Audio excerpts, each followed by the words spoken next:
Hello and welcome to this week's podcast broadcast of This Week in Science, everyone. We are starting the show now. Hopefully, I've got the right microphone. Pam, Pam, sprinkle, sprinkle.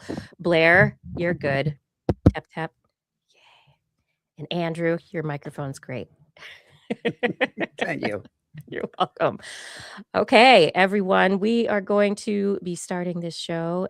This is the part of the show where I say subscribe if you want to get all the live, unfiltered goodness of This Week in Science. Otherwise, you're going to have to go to the podcast to get the filtered, edited stuff because this is the live thing, and we are going to start it just about now. So let's get going. Starting this show in 3, 2. This is TWIS.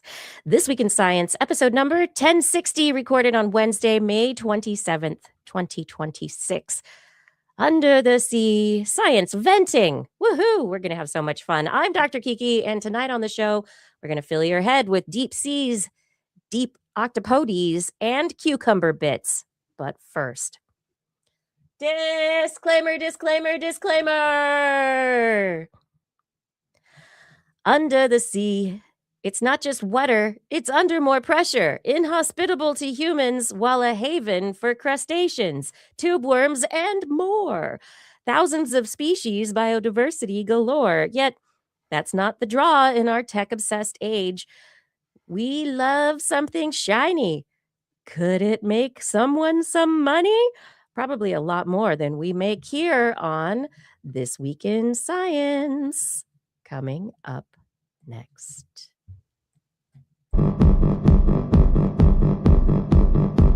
I've got the kind of mind that can't get enough. I wanna learn everything. I wanna fill it all up with new discoveries that happen every day of the week. There's only one place to go to find the knowledge I seek. I wanna know what's happening. What's happening? What's happening this week in science? What's happening? What's happening? What's happening this week in science? Good science to you, Kiki. And a good science to you too, Blair, Andrew, and everyone out there. Welcome to this week's episode of This Week in Science. We are back once again to talk about all the science that we see fit to bring to this weekly program. We are joined by our guest this evening, Dr. Andrew Thaler, who is going to be talking with us about the deep sea this evening. Thanks for joining us. Thank you so much for having me. You're welcome. But we do have some other fun things on the show tonight. Blair, what did you want to bring to talk about in the animal corner? Oh, I have how wildlife are watching us, not just the other way around. I have a new tiny deep sea octopus, and time permitting, the mirror test again for the show. Yet again, you love talking about it. So let's talk about it. I brought some stories, just a couple of stories for the end of the show. One about cucumber bits. Oh, those lovely sea cucumbers. What did we not know about them? I'll tell you towards the end of the show. And also, there's a study about back rooms. You know, subreddit back rooms. Oh, yeah. There's What are a they whole talking about? There's a whole movie coming out, or that's already out now. Oh. It's very, very fancy stuff. So hopefully we'll get to that in the end of the show and the interesting, psychology of these back rooms. But without any further ado, everyone, if you are not yet subscribed to This Week in Science, you should be. No, you can be. Head over to your favorite podcast directory and look for This Week in Science. We are a podcast that releases once a week. If you are not already, if your friends are not subscribed, get them to subscribe. You can also listen to us live streaming, broadcasting every week, Wednesdays, 8 p.m. Pacific time-ish, over on YouTube, Facebook, and Twitch. Look again for This Week in Science. We're over in those places. If you want to get to our website, go visit twis.org, TWIS.org. That's where we also have our Patreon and the link to our Zazzle store if you are interested in finding ways to support this show in an ongoing fashion. But now it's time. It's time for the science. Woo! So I already briefly said that Dr. Thaler is visiting us today for an interview. I cannot speak this evening. I'm doing my best. You're doing great. I'm working at it. Yeah. Andrew is a deep sea ecologist, conservation technologist, and ocean educator. He's been the editor-in-chief of the blog Southern Fried Science for over 15 years and is the co-founder of OpenCTD, which is an open source ocean monitoring platform. Welcome once again to the show. Thank you so much. I'm very excited to be here. I'm excited that you're here too. Do you realize how long it has been since the last time that I interviewed you? I don't. It's been a long time. Well, maybe you want to. I'm just going to grab a moment from this little YouTube video. Oh no. Is it 18 years ago? I think we met 18 years ago. Something like that. Yeah. So I interviewed you back when I was doing Dr. Kiki's Science Hour on network. And so I found episode 102, which was, I believe, 14 years ago. Population structure at much smaller scales. And when oceans in, I'm just Questions about what would affect the ocean were based on models of kind of what happens when sea level rise affects the ocean or what happens when overfishing affects the ocean. But these guys went through and took all the effects in totality to see what the cumulative effect of these multiple stressors were. And what it shows is that the worst case scenarios predicted from just one or two effects is actually in general an understatement, and some of our worst case scenarios are actually being surpassed. So some of our worst case scenarios are actually being surpassed was something that you said in this interview. Little did he know what was to come. So I almost wore that shirt tonight. Like, I must wear it again. That would have been pretty cool. That's my tube worm shirt. I do still have it. Oh, that's wonderful. And it even fits some days. That's great. So quick digression. When I got my zoology degree, I had an entire semester where we went tide pooling in Bodega Bay multiple times a week, every week for the whole semester. It was super fun. But you were assigned a team at the start of the semester, and I was team tube worm. That's awesome. Other people were like team crustacean and like other stuff, but I was on worm duty. So I learned quite a bit about how to find the tube worms. Don't you just have to find a whale fall? Yeah, in Bodega Bay, in a tide pool for sure. Yeah. I mean, they get whales there sometimes. I don't know if you're going to get deep sea communities, but you also get shallow water tube worms. You still find your catoptrids, your boring tube worms, if you will. Yes. No, absolutely. Boring because they bore holes, or boring because they're not boring? Let's go with the second one. Yeah. We'll pretend I planned that pun out ahead of time. That's perfect. So I wanted to dive in after that blast from the past 14 years ago, or it was actually 2011. We talked about the dire condition of the oceans. And there's a lot that has been studied and discovered in the intervening years. Got an update? How are things looking now? It's all better. We fixed it. They haven't gotten better. Ah, shucks. Yeah, broadly speaking, oceans are not doing too great. Microplastics were really just hitting the scene back then. We were just starting to understand just how pervasive they were in the world's oceans. we were still speculating about whether or not the AMOC, the Atlantic Meridional overturning current, was going to shut down, and now we're looking at it rapidly destabilizing. We were predicting more intense hurricanes in the next 10 to 20 years, and we've certainly seen our fair share of some incredibly intense hurricanes. So, yeah, I'd say in terms of our predictive capacity, we are very good at that. And in terms of our avoiding those crises capacity, we are pretty terrible at it.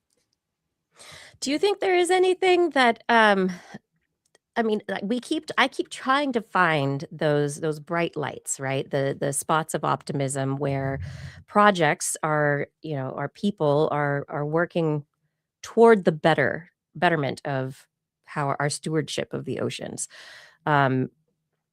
Right now, with this administration here in the United States specifically, I'm guessing that is not prioritized. Yeah, so there's the priorities of this administration, which are not particularly pro climate, and then there are the actions of this administration, which are shutting down the major shipping lane for 30% of the world's fossil fuels.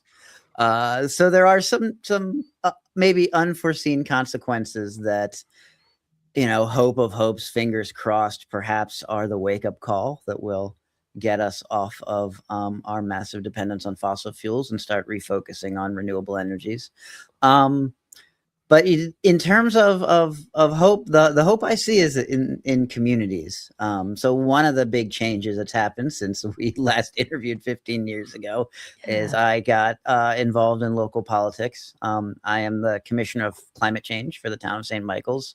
So we're an infrastructure commission. It's a 7-member commission that is identifying places of resilience, places that need work, and places where we might need to be considering retreat within our community, and then building the infrastructure that we need to get our town to 2050 and 2100. And there is a lot of people who are dedicated to working, and it's it doesn't necessarily break down across the political lines you might think they would, because these are people working in their communities where they see flooding happen every day, and they know what the consequences are. And at the end of the day, it doesn't matter whether or not you believe in big global theories, because if an ambulance can't get to your house at high tide, an ambulance can't get to your house at high tide, and at that point nothing else matters. And so there are definitely people who are doing the work and who are putting that work in to build resilient communities for the future. But the reality is, global crises require global solutions, and we can build resilient communities, but that is not going to get us to the point where we're avoiding the worst possible consequences of climate change. That really can only happen if we break away from fossil fuels, if we focus on renewable energies, and if we, hope of hopes, find a way to reverse some of the harm that we've done. Yeah, until we have like micro fusion reactors that can be placed in every community. Well, we don't need a micro fusion reactor. We've got one big giant reactor in the middle of the solar system. Right? There's plenty of energy that's coming from the sun that is powering so much that I don't know. Battery technology is getting very exciting right now. I'm excited. Battery technology is getting really cool. The cost of solar is dropping precipitously. Offshore wind has incredible potential. If we had an administration that liked offshore wind, we'd be making we'd be doing a lot better right now. Upset about one golf course and he takes it out. It's always a golf course, always. It's fascinating just how much the resistance to offshore wind is fueled by just like a few people. Yeah, Just are really, really against it for reasons that are, I don't particularly understand them. I think windmills are very pretty, and excuse me. There's no such thing as a wind spill. So I think the other thing that always kind of is nagging at the back of my brain when we talk about the impacts of climate change and the burning of fossil fuels and all that stuff is that, it's the whole like 2 steps forward, 1 step back of it all, which for right now, the thing that I keep looking at is 2 big things. One is the huge push for return to office. which is just forcing everybody back onto the road and just burning so much. But really more importantly are the data centers. The data centers. And so I think, it's a question of, is it going to be a boom and bust, as a lot of people have, said, and then is it going to kind of fall away? And the renewable energy that we will have developed, the renewable infrastructure to help feed those data centers, will we then be able to use them for everything else? Like, that would be great. Yeah. There was, back when hybrid cars were first starting to get popular, there was this theory of moral license, where people who were getting the first generation hybrids ended up driving more because they felt like, because it was a hybrid car, they were getting a little bit of, they were getting the good vibes from the hybrid. And so it was okay to do a little bit more driving. And so the net benefit was sort of negated. And I feel like every time we make major gains on renewable energies, we come up with some new way to consume just absolutely absurd amounts of energy for things that are not necessarily things we actually need. And data centers absolutely just fit right in that bill, even if they weren't being powered by natural gas and diesel, which is where they're going to end up and what's they're happening. Yeah. And additionally, though, I read an article just today that quantum computing is going to really add to those energy and water needs as well. Cool. Yeah. Fantastic. Well, we'll just put everything in space. I mean, that's where all the big tech guys want to go anyway. So, I they want to go in a bunker or into space. There. Let them go. I'm perfectly happy with them going to space as quickly as possible. Yeah. The sooner we can get them into space, the better. But as we mentioned, like, one of the things that is moving forward, battery technology, unless they figured out, I think one of the new technologies is sodium based, which is great. But a lot of technology, in addition to batteries, relies on precious metals and critical metals. Critical metals. Yes. Critical minerals. Precious metals are, gold you. and things we like to use as jewelry. But critical metals, critical minerals are the ones we actually need for the commodity supply chain. Right. And they happen to be found very prolifically at the bottom of the sea. And we did talk about the onset back in 2011 of deep sea mining, and how areas were starting to be surveyed, and groups were talking about really wanted to go in and mine. Where are we now with deep sea mining and the search for those critical minerals? So I'm willing to bet when we talked in 2011, I probably said something like deep sea mining is maybe 10 years away. If you put a gun to my head now and asked me to put a timeline on deep sea mining, I'd probably say right now we're probably about 10 years away. Wow. Okay. with a major caveat. So over the last 5 years, there have been some pretty significant advances, both in the policy side and in the technology side for deep sea mining. Predominantly for what are called polymetallic nodules. So polymetallic nodules are these cobble-sized rocks on the seafloor. They form in the deep ocean on abyssal plains. They actually grow, so they form as metals come out of seawater and accrete around hard objects. So it'll often be something tiny, like a diatom test, but every so often it'll be like a shark's tooth. And we've even found nodules that have formed around like a whale's jaw. Like a 4 million year old whale's jaw. So it takes a very long time for them to form, on the order of 4 to 6 million it's a crystallization process. That is that it's mineralization? Scavenging. It's a scavenging process. And I'm not a geologist, so I am not the right person to define exactly what the process is. And the reality is we don't actually know the full chemical process that causes nodules to form. But what you end up with are these cobblestones that are very rich in nickel, and they're very rich in cobalt, and they're rich in manganese. We used to call them manganese nodules. And they're slightly enriched in copper. So those are all 4 critical minerals that have been declared critical minerals by the United States. What constitutes a critical mineral is a political decision, not like a geologic decision or a necessity decision. It's we want this metal for strategic reasons, so we're going to go and get it kind of thing. And so the tricky thing with cobalt and nickel is that we talked about batteries. Cobalt and nickel are essential for a large proportion of the current EV batteries, the current large storage capacity batteries, the batteries we need to power the renewable revolution. And so for about 10 years now, the deep sea mining companies have been banging this drum of them being a green industry. This is going to be a new kind of mining. We're going to the deep sea floor. It's a biological desert. There's not much life there. We can harvest these nodules. When you compare it to terrestrial mines like cobalt mines in the Democratic Republic of the Congo and nickel mines in Indonesia, they're clearly a better alternative to those kinds of mines. And so we need to mine the deep sea for the environment. And then the presidential administration changed, and all of a sudden all these companies are like, these are strategic metals. We need them to get us off of China's supply chain, and we need them for military superiority, and we need them to support the United States national interests. It sounds like they have amazing strategic communications officers at these locations. It's been fascinating watching just how quickly all these companies who were very much banging the green drum for almost a decade have very quickly pivoted to strategic resources and military applications. And so there's a lot of deep sea mining is a tricky thing. And one of the tricky things about it is that it's not really one industry. It's three very, very different industries with three very, very different kinds of resources. And polymetallic nodules are one of them.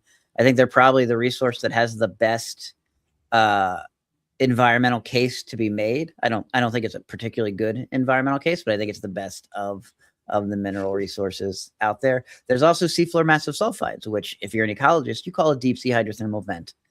So there are companies that want to mine hydrothermal vents. Because they're rich in minerals. They're rich in minerals. They're particularly rich in gold, silver, and nickel, depending on where you are in the world.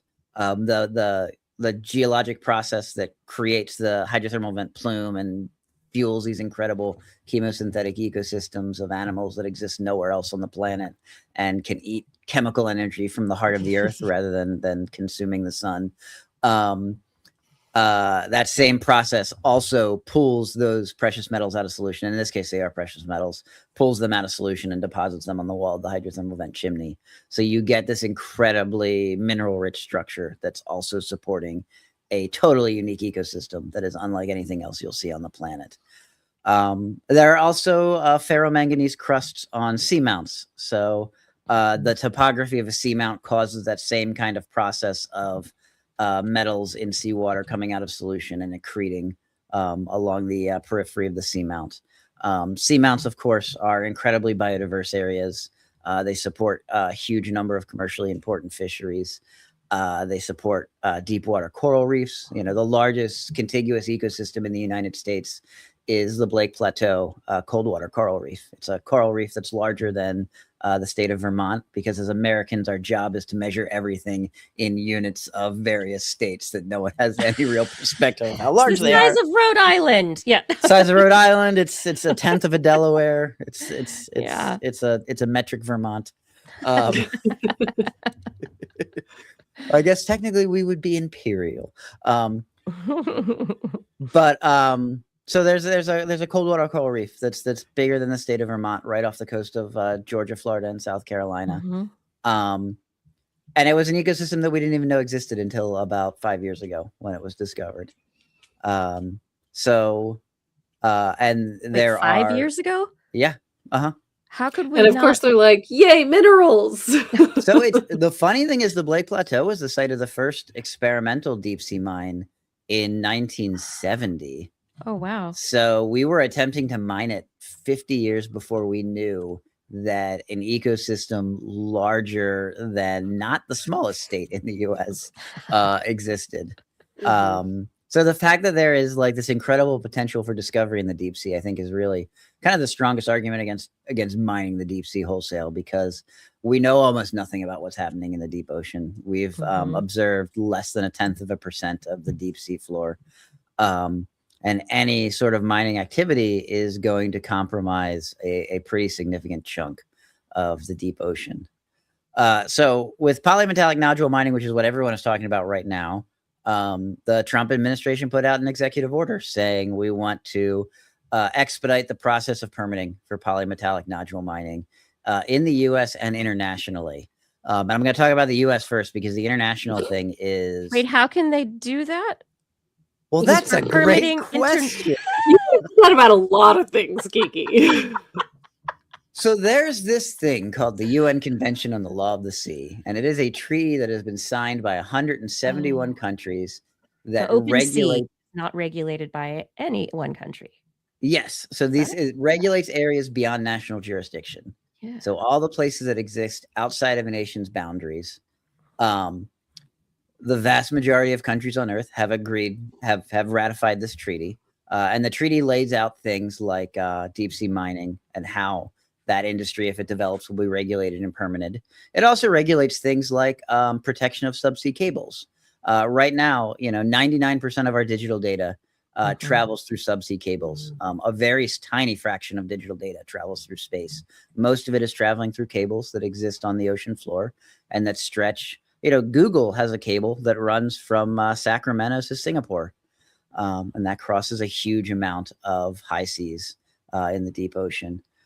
So those kinds of things are protected. It regulates things like something that I think a lot of people have been thinking about in the last 2 months, freedom of navigation through straits and other restricted waterways. So funny that it regulates rescue of mariners at sea. So it's this really bold, comprehensive treaty that covers a lot of how we use the high seas. Yeah. And it's all built on this idea of what's called the common heritage principle. The foundation of the Convention of the Law of the Sea is that the resources of the high seas, be them the space of the high seas for laying cables or the right to transit through them, or the mineral resources of the high seas, those are the common heritage of humankind. They belong to all of us. And if they're going to be used, they need to be used in such a way that it is done for the benefit of all of humankind. It is, it's weird to describe a multilateral treaty from the UN as inspiring. Yeah. But, the actual language of the Convention of the Law of the Sea is, is very, very steeped in this kind of 1970s idealism about the future. This is the birth of the Green Movement. This is the birth of Earth Day. We're in the middle of Star Trek 4, the one with all the whales. And so there's like this kind of breathless international... There's a lot of optimism. Yeah. There's a lot of optimism. The Soviet Union's on its way down. Things are opening up. Someone just walked on the moon. There's great things happening. And so this treaty that comes out of that moment is this sort of kind of breathlessly optimistic treaty that is really kind of a model of what we could be if we were a bit more committed to working together. And that being said, the U.S. never ratified the treaty. Iran never ratified the treaty. Venezuela never ratified the treaty. Israel never ratified the treaty. Those are the 4 major countries that have not ratified the UN Convention of the Law of the Sea. And so we are not technically beholden to the treaty. The U.S. has, for the last 30 years, treated the Convention of the Law of the Sea as customary law. So we have shaped our national laws to work in alignment with the international agreements. We took a lead role in negotiating the treaty and then walked away from it because Reagan. Because Reagan. I mean, yeah, you don't need to say anything else. Yeah, there's a lot of reasons, but they all boil down to Ronald Reagan's priorities were not aligned with this treaty. And so it's been a struggle. Or was it Newt Gingrich and Kissinger? I don't know. It doesn't matter whose. The answer is capitalism. Yes. Is actually who it was. Ding ding ding ding. A lot of it had to do with how the treaty approached deep sea mining, and the U.S. not wanting to cede potential mineral wealth. And then after we opted not to ratify the treaty, we then didn't do any work on developing deep sea mining for another 30 years. So it was it's kind of a bizarre thing, and it's sort of this weird, at this point, there's no reason why the U.S. wouldn't ratify the treaty unless you had, a rogue administration that wanted to wholesale take advantage of the high seas without having to be beholden to any international agreements. I can't possibly imagine how that would ever come to pass. Yeah, and we've had previous conversations, and deep sea would also pertain to the seafloor underneath the Arctic, which could be completely melting someday soon. Yeah, so one of the major things the UN Convention of the Law of the Sea also does is set the limits for a country's outer continental shelf. So every country has a 200-mile exclusive economic zone where they are allowed to work and operate and harvest the resources from. It's their waters. They can't limit who travels through them, but they can limit who profits from accessing the resources of their exclusive economic zones. There are countries that want to claim areas beyond that exclusive economic zone on the argument that it is still part of their continental shelf. And so there is a very arcane commission within the UN that hears petitions from nations saying, hey, we want to extend our outer continental shelf. We believe, this is part of our territory. We'd like this to be included in our extended boundaries. And the commission weighs all the evidence and decides whether or not they get to expand. The U.S. has been beholden to that too. We've gone through that process when we've expanded our outer continental shelf a few times. Most recently under the Biden administration, we added a quite significant amount of territorial waters in the Chukchi Sea and off the coast of the Northern Mariana Islands. So we participate in that process, or we used to participate in that process. Russia has very much wanted to claim large chunks of the Arctic as its territory, claiming that the whole of the Arctic really is part of Russia's continental shelf. And so this treaty has been largely the thing that has kept Russia from expanding into the whole of the Arctic. So there are very real benefits from participating in these kinds of processes. One thing that you've done, though, is that you this year testified in front of Congress about your thoughts based on evidence as to the benefit or lack thereof of deep sea mining. So I'd love to hear, what you had to say there, kind of summed up for our audience. Yes. So I was called in front of Congress to testify about the environmental impacts of deep sea mining. And this hearing was in particular focused around several claims the U.S. was making around American Samoa, which is U.S. territorial waters, as well as the Commonwealth of the Northern Mariana Islands, which is also U.S. territory, and the coast of Alaska. So this was in national waters rather than international waters, which is less problematic from an international regulation standpoint. The U.S. does have the right to do what it wants with its own waters. And it is up to the people of the United States to rein in an administration that we feel is abusing that right. And so, some of the things I talked about were our lack of knowledge about the deep sea floor, the long-term impacts of this kind of mining. So with polymetallic nodule mining, you're essentially running a giant vacuum cleaner over the abyssal plain. It's sucking up about the top 10 centimeters of sediment along with all of these cobblestones. They're being pumped to the surface, which is 6,000 meters away, through something called a riser and lift system. They're then being dewatered, which is kind of removing everything from them that's not the actual nodule. And then that waste product is then pumped back down into the ocean in the form of a dewatering plume, which is released usually in the midwater. And that dewatering plume can spread for hundreds to thousands of kilometers. I should note, no one has mined the deep sea yet. So these are all companies who want to get started. This is all theoretical. There has not yet been any commercial deep sea mining. But you mentioned that there have been tests. There have been tests. So we did one test on the Blake Plateau in the 1970s. It was recently revisited and basically showed no recovery. So half a century, these sites really don't recover. Okay, so I mean I think that is the Like, that's a crucial point. I think we talked about this on the show. I remember discussing this in the Animal Corner, how the turbidity didn't really change, like visibility didn't really improve, like Mhm. it upset the ecosystem just entirely. Yeah. Yeah. Well, and that makes, like, the reality of the situation is that the nodules are the habitat. So the animals that are in nodule fields are there because there are nodules there. Nodules take 4 million years to form. Right. You take away the nodules, the ecosystem's not coming back. It's not coming back on human timescales. It's not coming back on evolutionary timescales. It's coming back on geologic timescales. And so the reality of that impact is that, and what I said when I testified, is that when we consider the impact of deep sea mining, we need to treat it as permanent. Any mining that we think is acceptable to do on the seafloor, we need to be comfortable with the fact that it will not recover in any kind of time scale that we have the capacity to understand.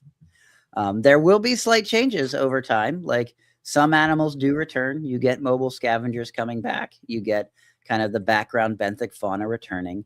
But polymetallic nodule fields are 2 to 3 times more abundant and more biodiverse than the general deep abyssal plain. And the animals that rely on those nodules, which are corals and sponges and lots of other kinds of sessile animals that need that sort of hard structure to attach to, they won't come back. It struck me that at the very beginning of us talking about this, you mentioned that it's considered a desert, right? And I always think it's so funny when people say that, especially because deserts, are teeming with life. So deserts are incredible. The thing that happens is that, and in that hearing, one of the mining company CEOs got up and said, the deep sea is not a rainforest, it's a desert. And we've done the biodiversity assessments from these regions, and they are as biodiverse, if not more biodiverse, than tropical rainforests. Of course. The deep abyssal plains as a whole are not only the most biodiverse ecosystem on the planet, but I am very willing to stake my reputation on the statement that they are more biodiverse than the rest of the planet combined. Which tracks, because it's also more than half the surface of the planet. So we are talking about an area that is tremendously biodiverse, that has some very unique selective pressures that drive diversification, that have access to vast amounts of space. One of the really powerful drivers of speciation is just distance. Isolation by distance drives speciation like nothing else. And so if you have a surface area that's half a planet, you're going to get a lot more speciation than you will anywhere else. And so these are tremendously biodiverse regions.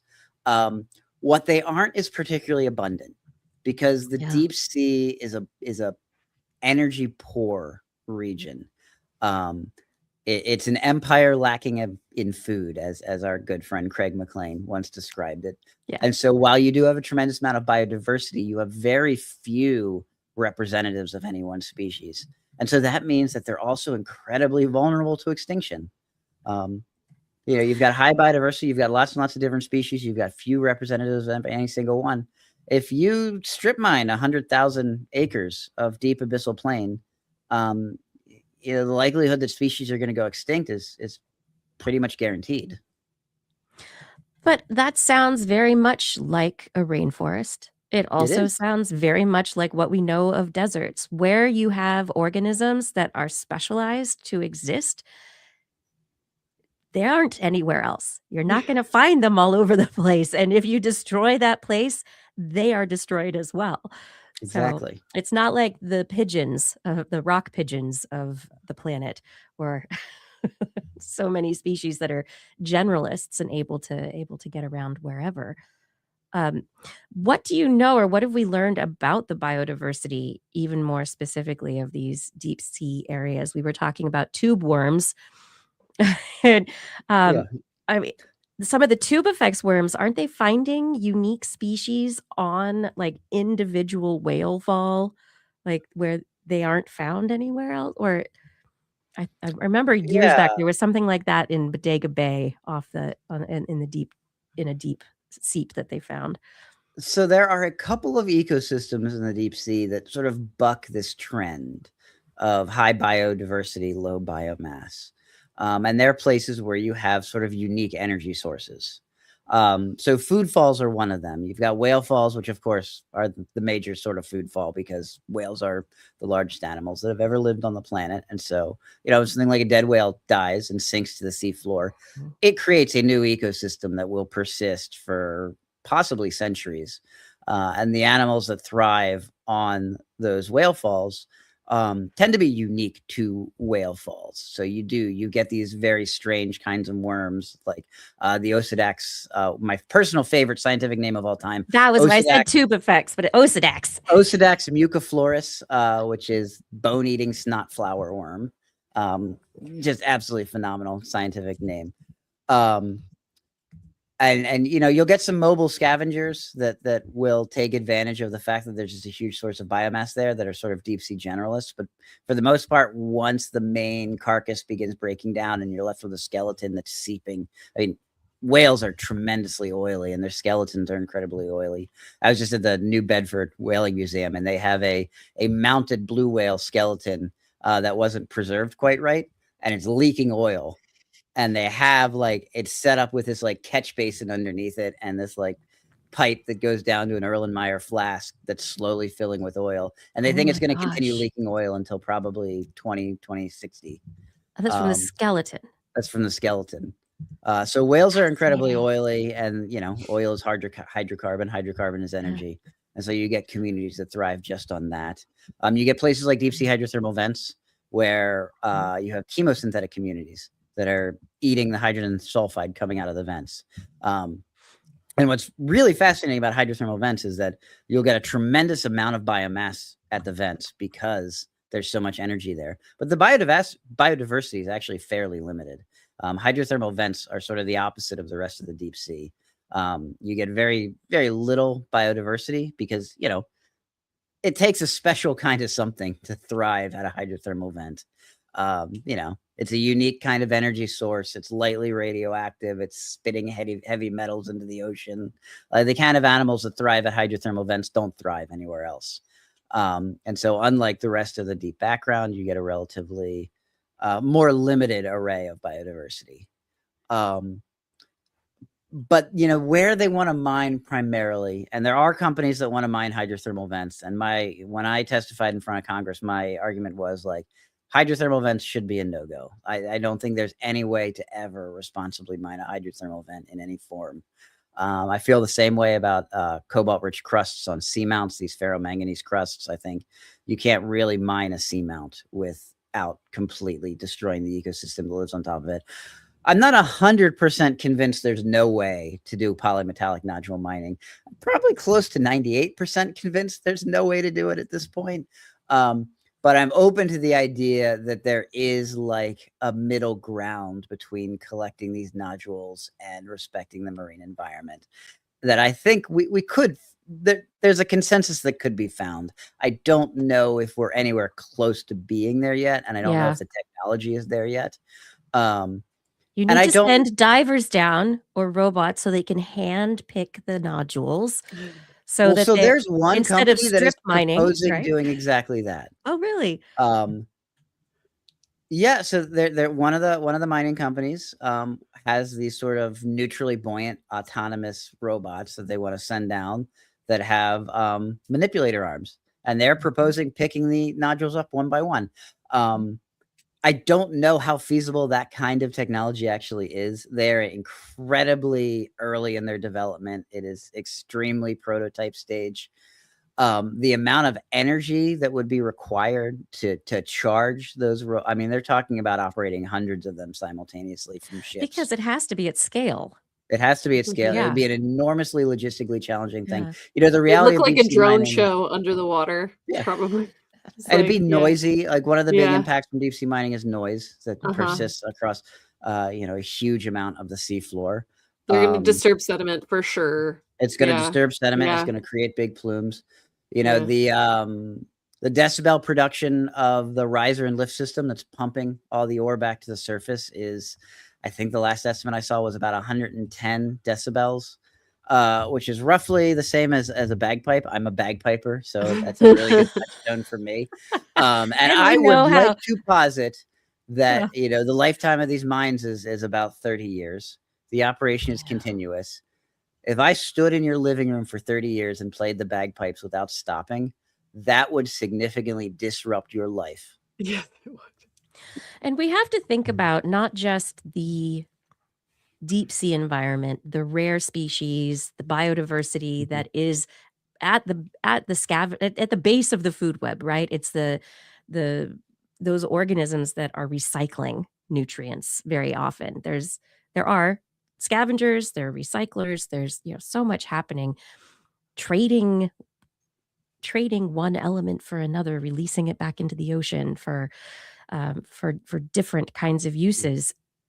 We get rid of that and we're taking out a foundation, right? But beyond that, you also have all of the different floors in the skyscraper of the ocean and the different species that live at the various levels, the isotherms within, or thermoclines within within the levels of the ocean. I keep thinking about sharks, hammerhead sharks that tend to like flock to, what do you say, flock, swarm to the seamounts?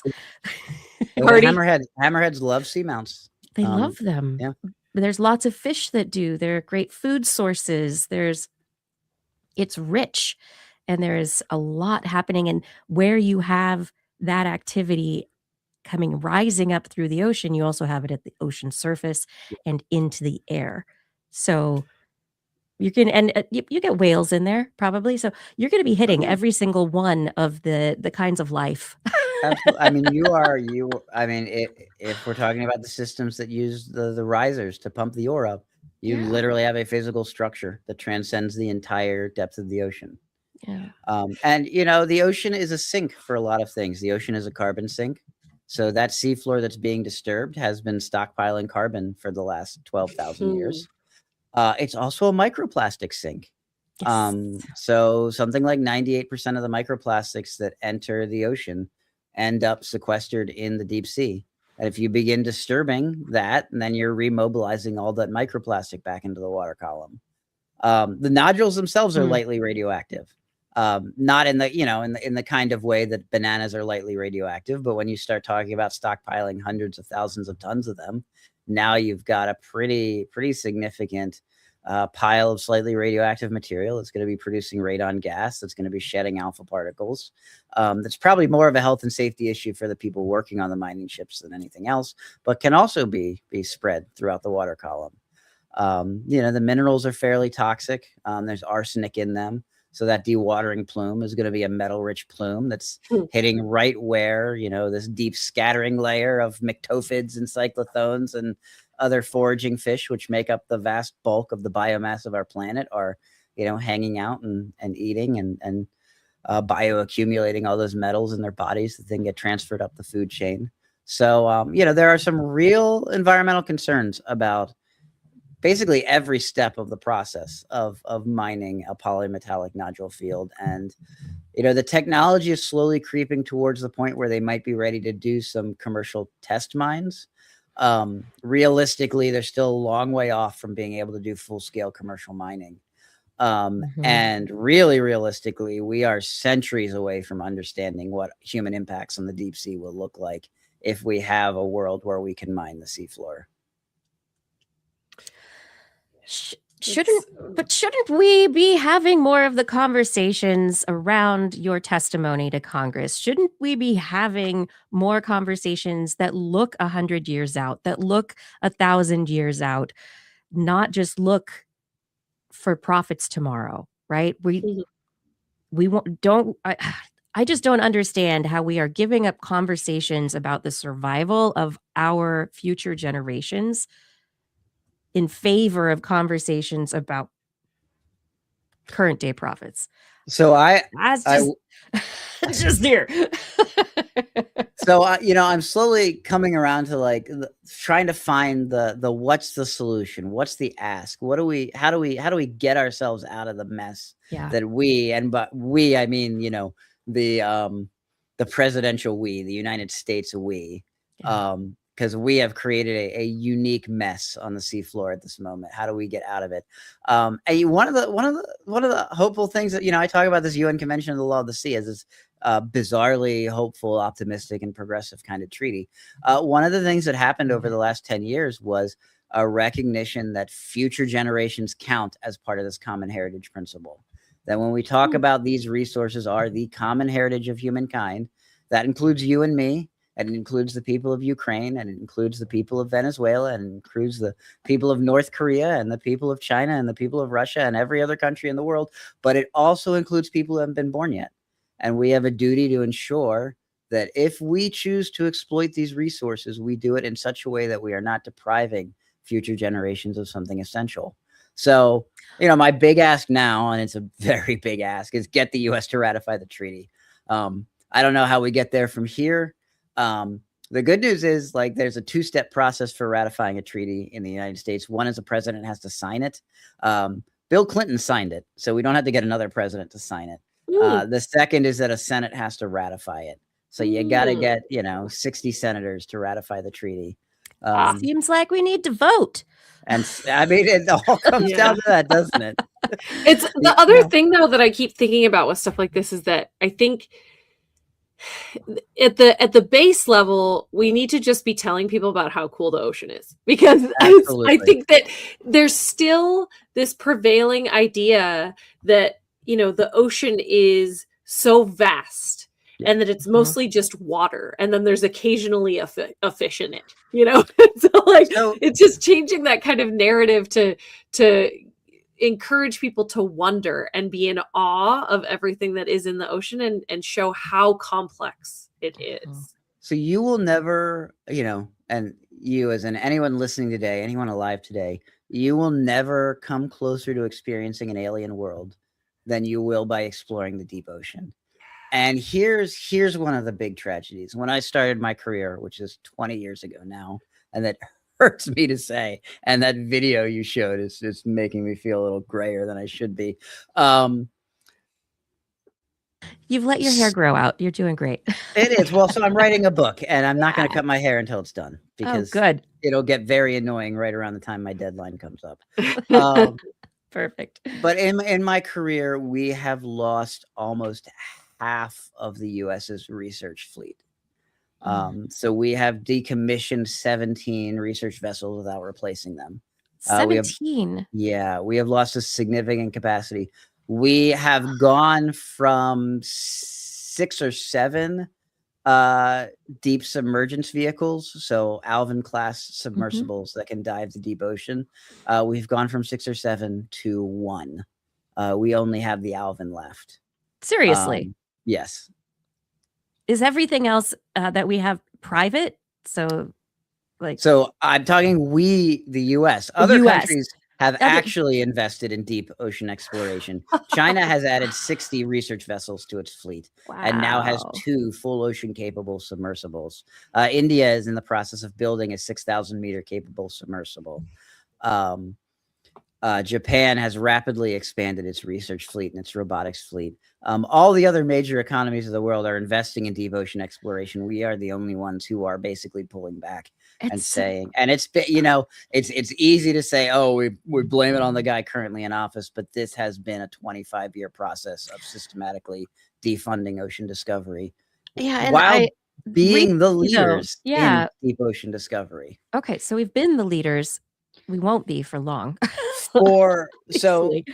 Since deep sea hydrothermal vents were discovered in 1977, there have been on average 1 hydrothermal vent level discovery every 10 years in the deep ocean.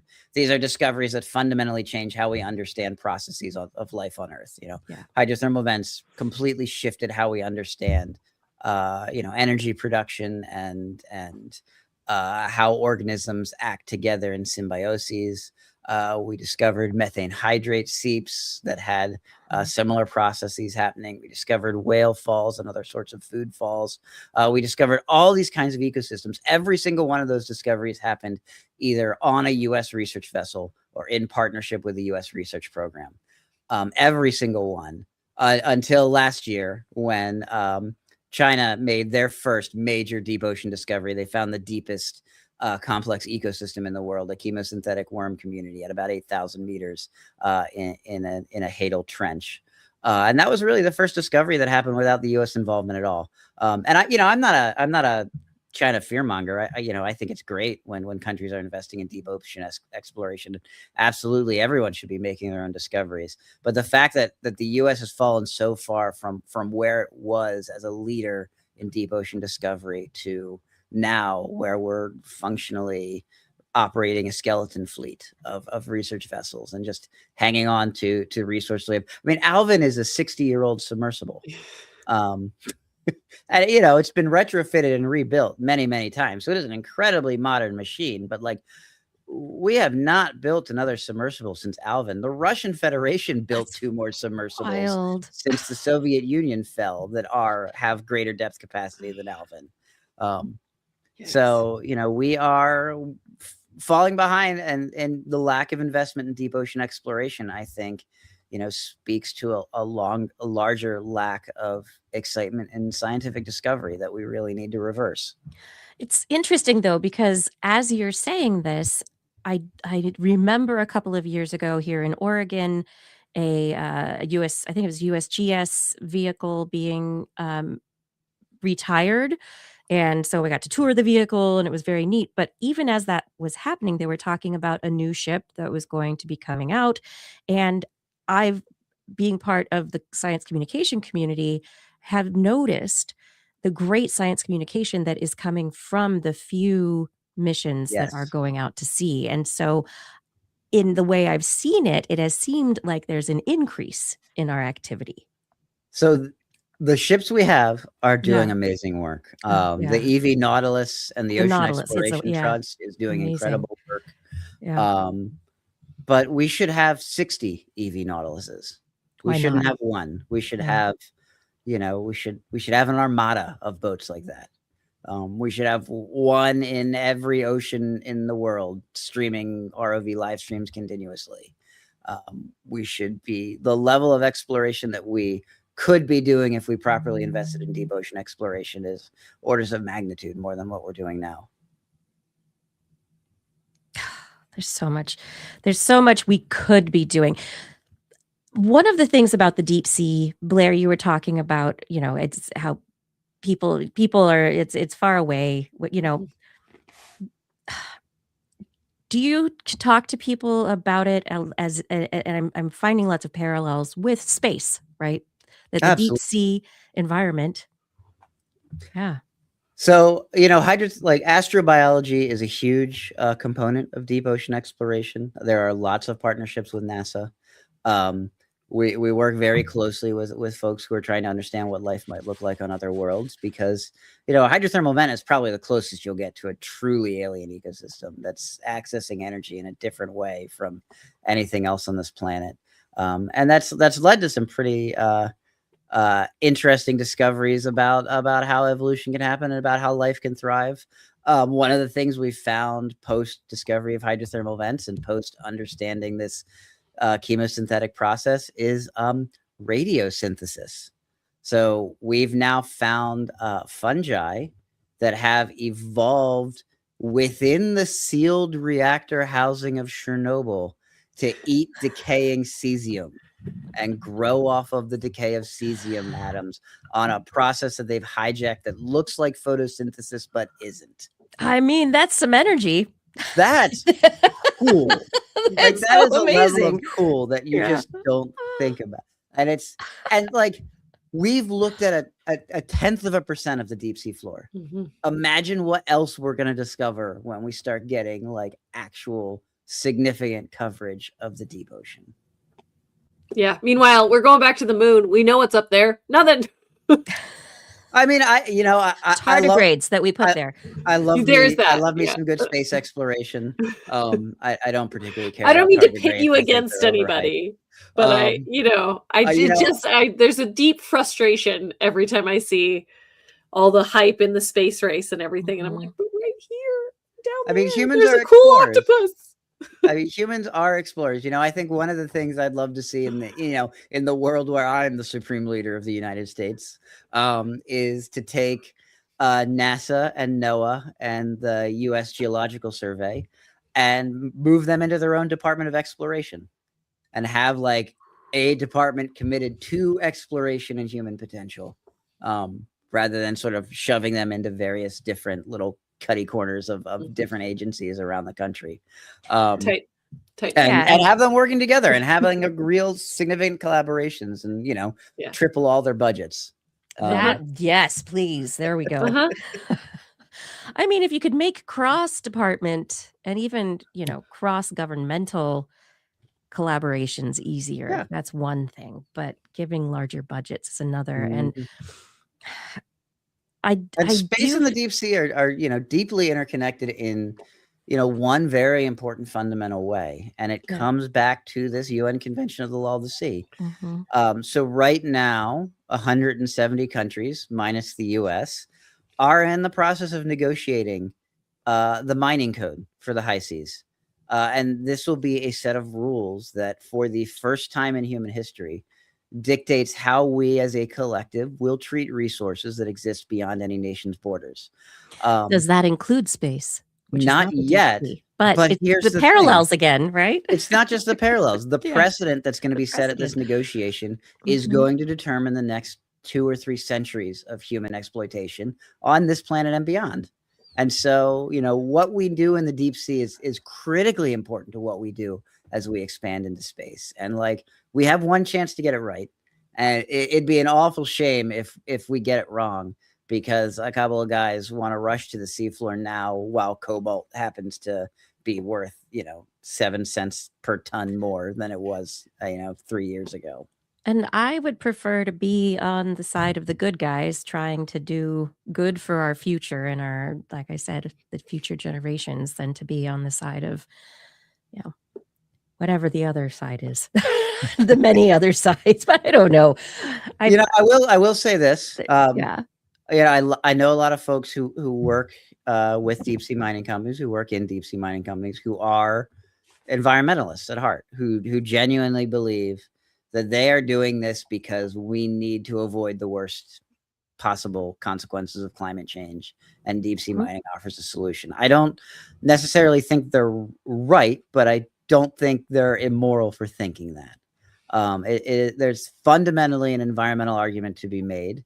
The deep sea mining companies aren't making it right now because they know which way the wind blows. But I don't want to denigrate this idea that maybe there is a better way to get the metals we need to fuel the renewable energy revolution. I just don't think they're there yet, and I'm not convinced that deep sea mining will ever really be there. What do people need to know that we haven't really talked about that would help them protect our alien earthbound ecosystems that are so important to you? And to Earth? What do we need to know right now? The problem is what we don't know. Okay. That's what we need to know is that we don't know, right? Fundamentally, I'd love to say I do, primarily a researcher, but the reality of the situation, for the last 5 years, I've been working in policy more than anything else. And I know how much policymakers hate when you say we just need more data. We need more data. We need more data. But it's completely true in the deep sea that we just have no data. We have been exploring the deep ocean for 200 years. With actual robotic assets that are capable of doing comprehensive surveys, less than 40 years. We've observed a fraction of a % of the seafloor. We haven't even mapped the entire ocean at large scales. We are, in a very real sense, exactly where we were 200 years ago. We are just getting started. And so I think to say that we have any answers about what impacts are going to be on the deep sea floor now, when we barely understand what's there, is so presumptuous as to be absurd. Yeah. It seems like this is one of the good periods and maybe the opportunities to start, and I'm sure you've been working towards this in the last 5 years, but for all of us to be working towards less colonial practices when it comes to the deep sea, Yes. towards more inclusion when it comes to having those conversations about what is important to people and why. Mhm. And, bringing the precautionary principle to bear, but in a balanced way, Yeah. Well, and that's, What I can we mean, that do? really, that gets to the heart of why this current rush to expedite permitting is so irrational and in a lot of ways so unethical. Because you look at where they're proposing, it's American Samoa, it's the Northern Mariana Islands, it's rural Alaska, it's predominantly indigenous communities who Yep. have been downtrodden by the U.S. and by their position as territories within the U.S. without full representation. The Department of the Interior put out an RFI, a request for information, from American Samoa and from Northern Mariana Islands, looking for opinions, looking for the public perspective. They're required to. I How don't did think they they did it. advertise this RFI or ROI? Not well. Not well. How'd they let them They- know they were They looking for put it their on the opinion? Federal Register. All they have to do is put it on the Federal Register. It's then up to us to make sure people know it's there. Yeah, that makes Um, sense. That doesn't seem like an outdated policy on how to do that. They got That's fine. something like 76,000 comments from American Samoa. I'm pretty That's confident awesome. nearly the entire population of American Samoa put in a comment. Yep. It was unilaterally opposed. Wow. And this is across political, like American Samoa is a relatively conservative territory. Their governor is a Republican. Most of their state house is Republican. They were unilaterally opposed to deep sea mining. Northern Mariana Islands, same thing. They got nearly 100,000 comments. They got more comments because people are a little mobilized because the RFI for American Samoa had gone out, and also because the Mariana Trench, which exists within U.S. national waters, like the Mariana Trench is a feature of the United States, happens to be the only feature of the deep sea that is a household name. So if you ask anyone to name like a geologic feature of the seafloor, they're going to say the Mariana Trench. It's the thing in the ocean that people know about. And so people got worked up about it. Again, the comments were unilaterally opposed to deep sea mining. And in both cases, the Department of the Interior came back and their proposal was to double the lease area. We basically didn't listen, and we're doing what we want anyway. Exactly. Is the answer there. So they haven't actually issued a call for leases yet. That will come. And when that does come, that will be up on the Federal Register for comments again. And I know it feels like when you put these comments out, you're howling into the void and, no one's listening, especially when they do things like double the recommended area after getting opposition. But those comments do matter. They matter now. They matter if those leases are challenged in court. They matter if a new administration comes in. They matter if a new Congress comes in. And so making sure those comments are on the record and that there is a clear record of opposition to this from the people most affected is really important. Do you share information about the RFIs and the? We do. Anytime it goes out, I'll put it out on. I usually will put it out. I'm only on Blue Sky now. I've dramatically decreased my social media presence for why many reasons. But I'll put it out on Southern Fried Science when my blog is working again. I did try to go to your blog, and I had it said no. We've been in the process of moving servers, and there's like 20 years of code rot that has just made all of my databases a disaster. Switching between like 6 or 7 different hosting platforms and all that. So I understand. It's been like a month-long process of migrating to a new server that should solve all our problems until we do it again in 5 years. But in the meantime, it's great to know that you're on Blue Sky. And what's your Blue Sky handle so we can share it? I am Dr. Andrew Thaler on Blue Sky. Okay. I will make sure and get that into our show notes. Woo. so that people can find you, so that it's out there, so that they can follow you on Blue Sky if they're on Blue Sky, and hopefully be able to see these RFIs come out, because if people are in the right place, who can, and following people who are sharing this stuff, this is the kind of thing that, we can work together to get the word out about, so that, Absolutely. maybe we can have good responses like in American Samoa. Yeah. So we are expecting to see lease sale announcements happen in the next few months. It seems like they're trying to rush them out before the election, because a new Congress is new rules. We're expecting to see an RFI for an area off the coast of Virginia for metal rich sands, which is a more complicated question than kind of the traditional deep sea mining stuff, just because of where it is and how it's already been used. We're expecting to see an RFI for Guam. Guam someone just here asked voted. what RFI is. It's request for information. Request so for anyway, information. yeah. Yeah, sorry. The government has an obligation to ask its citizenry for information, thoughts, opinions, evidence. Yes. Yeah. And there will be requests for comments down the line on things too. Mining companies are putting in applications, and those applications go up for comment as well. And I try to keep people informed when those go up too, but they are, they're very technical documents, and with things like those, it's probably more important to get the necessary experts lined up to comment on them. But the RFI is the request for information for sure. Everyone should be, more than anything else, being able to say, 90,000 people submitted a comment, 100,000 people submitted a comment. That's a big deal.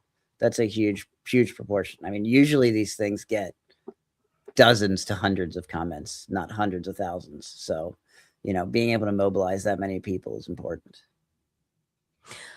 I think that if we can immobilize across the board on these kinds of things, I wonder sometimes how many people are aware of these processes, right? Just generally. Yeah. And who's keeping an eye out for, the governmental RFIs to see if there's something they want to comment on. That's not something that a lot of people pay attention to in the everyday. So just like, no, there's a few unfortunately, the organizations that deep keep sea. track of that. Yeah. And it's, important to keep up to, keep up with a few organizations that are tracking them. And you pick a couple issues you care about and make sure that you're paying attention to those. Everyone doesn't have to pay attention to everything all the time, but I'm laser focused on deep sea mining. I have colleagues that are laser focused on issues like MPAs, like fisheries, other kinds of exploitation activities in the high seas. Obviously, plethora of other social justice issues across the board, but if you try to pay attention to every single one, you'll burn yourself out immediately. Pick the topic that you have the most capacity to deal with, and full bore ahead. Yeah, pick your battles also, right? Yeah. Pick your battles, pick your team. Yeah. So, is there anything before we finish your interview? I know it's very late where you are. So is there anything, anything good you want to report on? Things that you're doing? You mentioned you're writing a book, you're growing your hair out. So I hate ending on grim notes, because there's so many things about the deep ocean that are inspiring. So let's go good. I think I want to talk about my favorite hydrothermal event, my current favorite hydrothermal event. I have a lot of different favorite hydrothermal events, but this is the one I've been dealing with recently. And it's a relatively unknown little place called Baltimore City. What? So this is such a wild story that I have to share it. So please. Oh, this is great. In the early 1800s, a man named Isaac Tyson Jr. Discovered chromite deposits in Baltimore. Chromite is obviously, it is a critical mineral. It is used to produce chrome. It is used to produce stainless steel. It is used to produce pigments. And previous to this, there's one tiny chromite deposit in Russia that no one, it was tiny. It was very hard to access. It wasn't commercially viable. This chromite deposit in Baltimore was discovered in a place called Bear Hills, which is a serpentine barren. And serpentine barrens are chunks of ancient ocean crust. So 490 million years ago, the place that would eventually become Baltimore City was at the bottom of the Oedipus Ocean.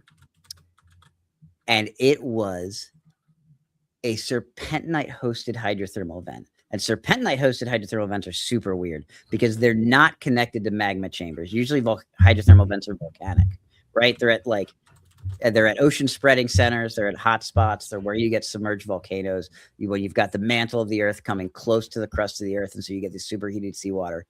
Serpentinite vents are chemical hydrothermal vents. So they're chemically hosted.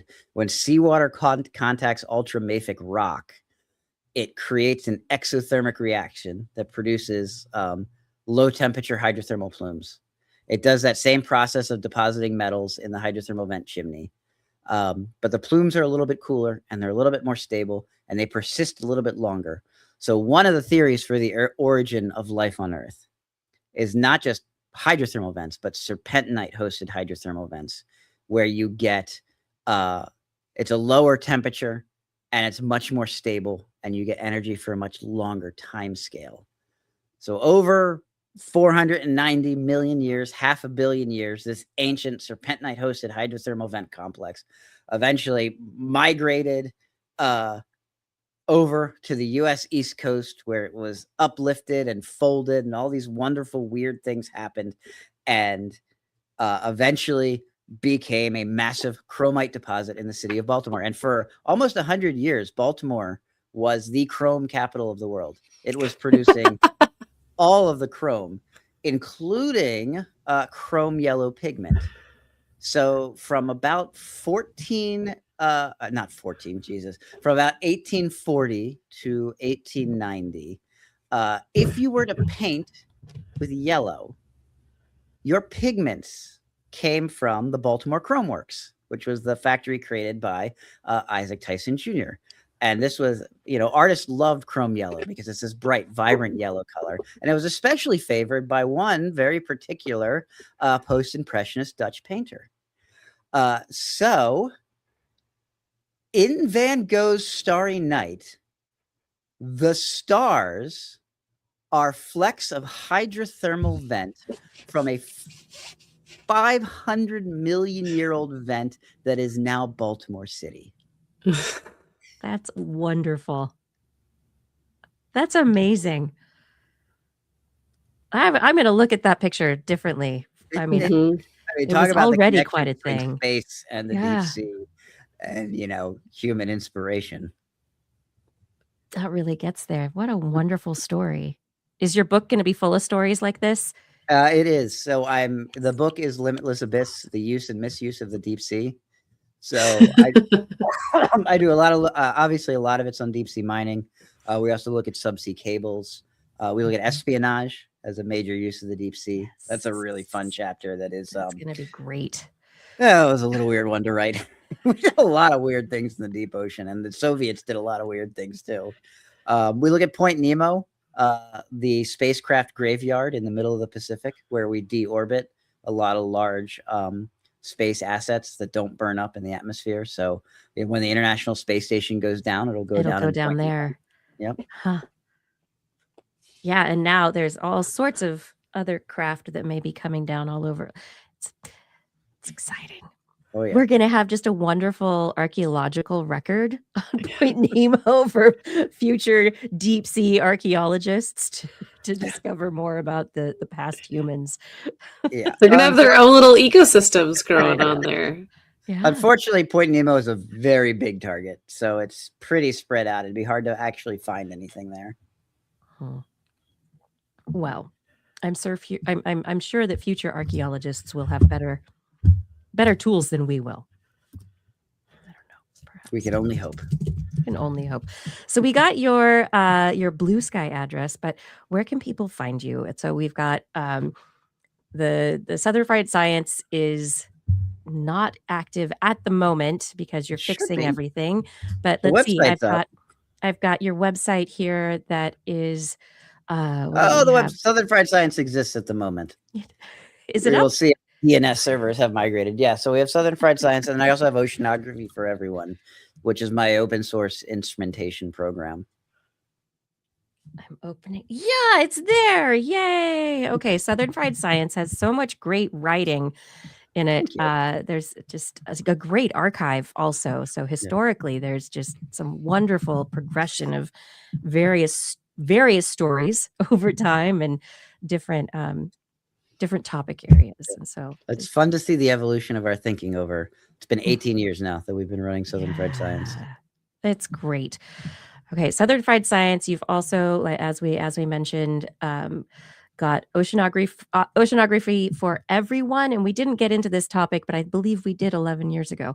I mean, 14 years ago. I just have to wait another 14 years, and we can talk about it. No, actually, it was like at the very start of this 3D wouldn't have been printing around because I've been also. oceanography for everyone. I've been working on for about 12 years now. Okay, so predated, yeah. Okay, or post-dated. Our interview predated. Yes. This, but so for those of you who might be interested in ocean science tools that can be DIY'd, low cost, this is a great place to go. Talk to Andrew, and then yourself. We've got your website, andrewdavidthaler.org. It's a play. I don't think I've updated that one in like 4 years. There's great. It's great. I had so much fun digging around on your various websites, looking for stuff. I was like, oh, let's talk about this. This will be great. It's fantastic. Thank you so much for joining us. You are very welcome. Yeah, it's been wonderful talking with you again and revisiting old topics in light of new developments and thinking about like the future of this stuff. And I'm going to be very excited to bring you back when your book is out. Absolutely. I have to finish writing it. Okay, so we won't keep you up any longer. Go get to work. I mean, no, get some sleep and then get back to work. No, just do what you need to do. Well, it's been wonderful talking with you, and thanks for having me on. Thank you so much. Yeah, have a wonderful night. I'll talk to you soon. All right. Good night. Great night. All right, everybody. That was Andrew Thaler, and he, as we saw, he is affiliated in multiple places: University of Delaware, University of Maryland, oceanography for everyone, Southern Fried Science. He's got a lot of things going on. I think his book's going to be amazing. Yeah, I look forward to that. I think that's going to be really interesting. I think so. Yeah. Anyway, this is This Week in Science. Everyone, we have a few stories to talk about before we head home for the night. So thank you for being with us so far. And maybe I'll get Andrew back in another 15 years. No, maybe sooner than that. But if you would like to continue watching the wonders of This Week in Science, head over to TWIS.org. Make sure that you're subscribed to us on whatever platforms you like to consume your media. And additionally, click that Patreon link or the Zazzle link, and you can help support this show and keep us going even in these dark times. Be our points of bright light. Help us keep doing this every week and bringing you good interviews and great science information. TWIS.org. Click on that Patreon link. Become one of our monthly supporters. Support us in an ongoing fashion. Get your friends to subscribe to. All of you. We can't do it without you. Thank you so much for your support. And now it is time to keep Blair up a little bit longer because it's time for her part of the show. Blair's Animal Corner. She loves our creatures, great and small. Biped, millipede, no pet at all. You want to hear about animals? She's your girl. Except for giant pandas and squirrels. There's Animal Corner.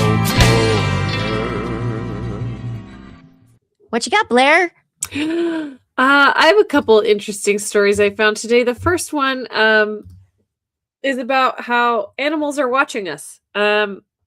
Which, yeah, of course.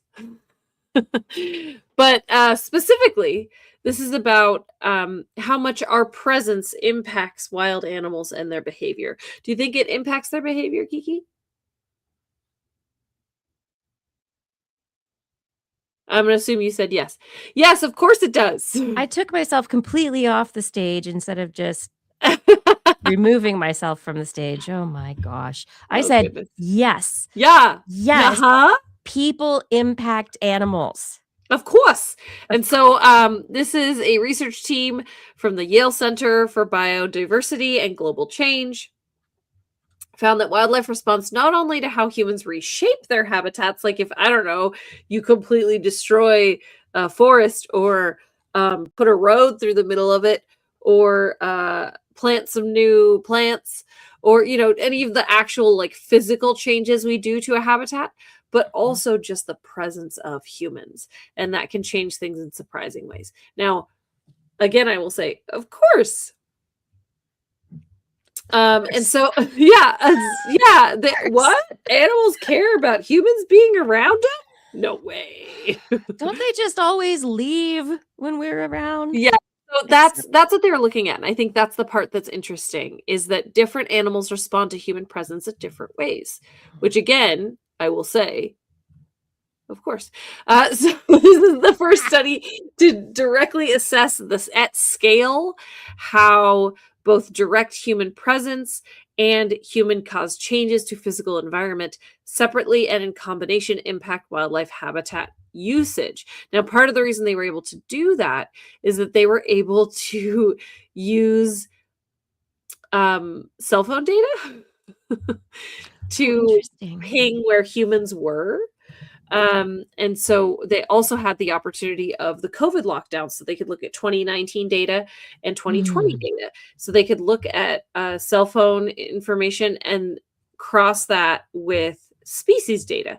So they looked at about 11.8 million location points for more than 4,500 animals. That included white-tailed deer, wolves, coyotes, raccoons, skunks, quote unquote big cats. Basically, they mean mountain lions. And then some birds, including vultures, hawks, ducks, cranes, and storks. They looked at 37 species in total, 22 birds and 15 mammals. And this was in the United States. So they were able to look at their behavior during what we would consider like normal human activity and then during the COVID lockdown. So did it change when humans are not pinging a specific area as regularly? COVID lockdowns dramatically altered human and movement patterns, and that in turn showed that more than 65% of species changed their behavior based on the presence of humans. The presence tended to matter most in the less developed natural settings because urbanized animals are used to humans, so they are less spooked by them overall. Many reduced the amount of space that they use to avoid people, but there were a few cases where they had the opposite response. So gray wolves, for example, they actually expanded their range in the presence of humans. Their theory is that this is because they were trying to travel farther to steer clear. However, in animals like ravens, they covered more ground when humans are around. And their hypothesis there is that they were taking advantage of food sources linked to people. Coyotes, in contrast, restricted their movements, basically hid while humans were around. Yeah.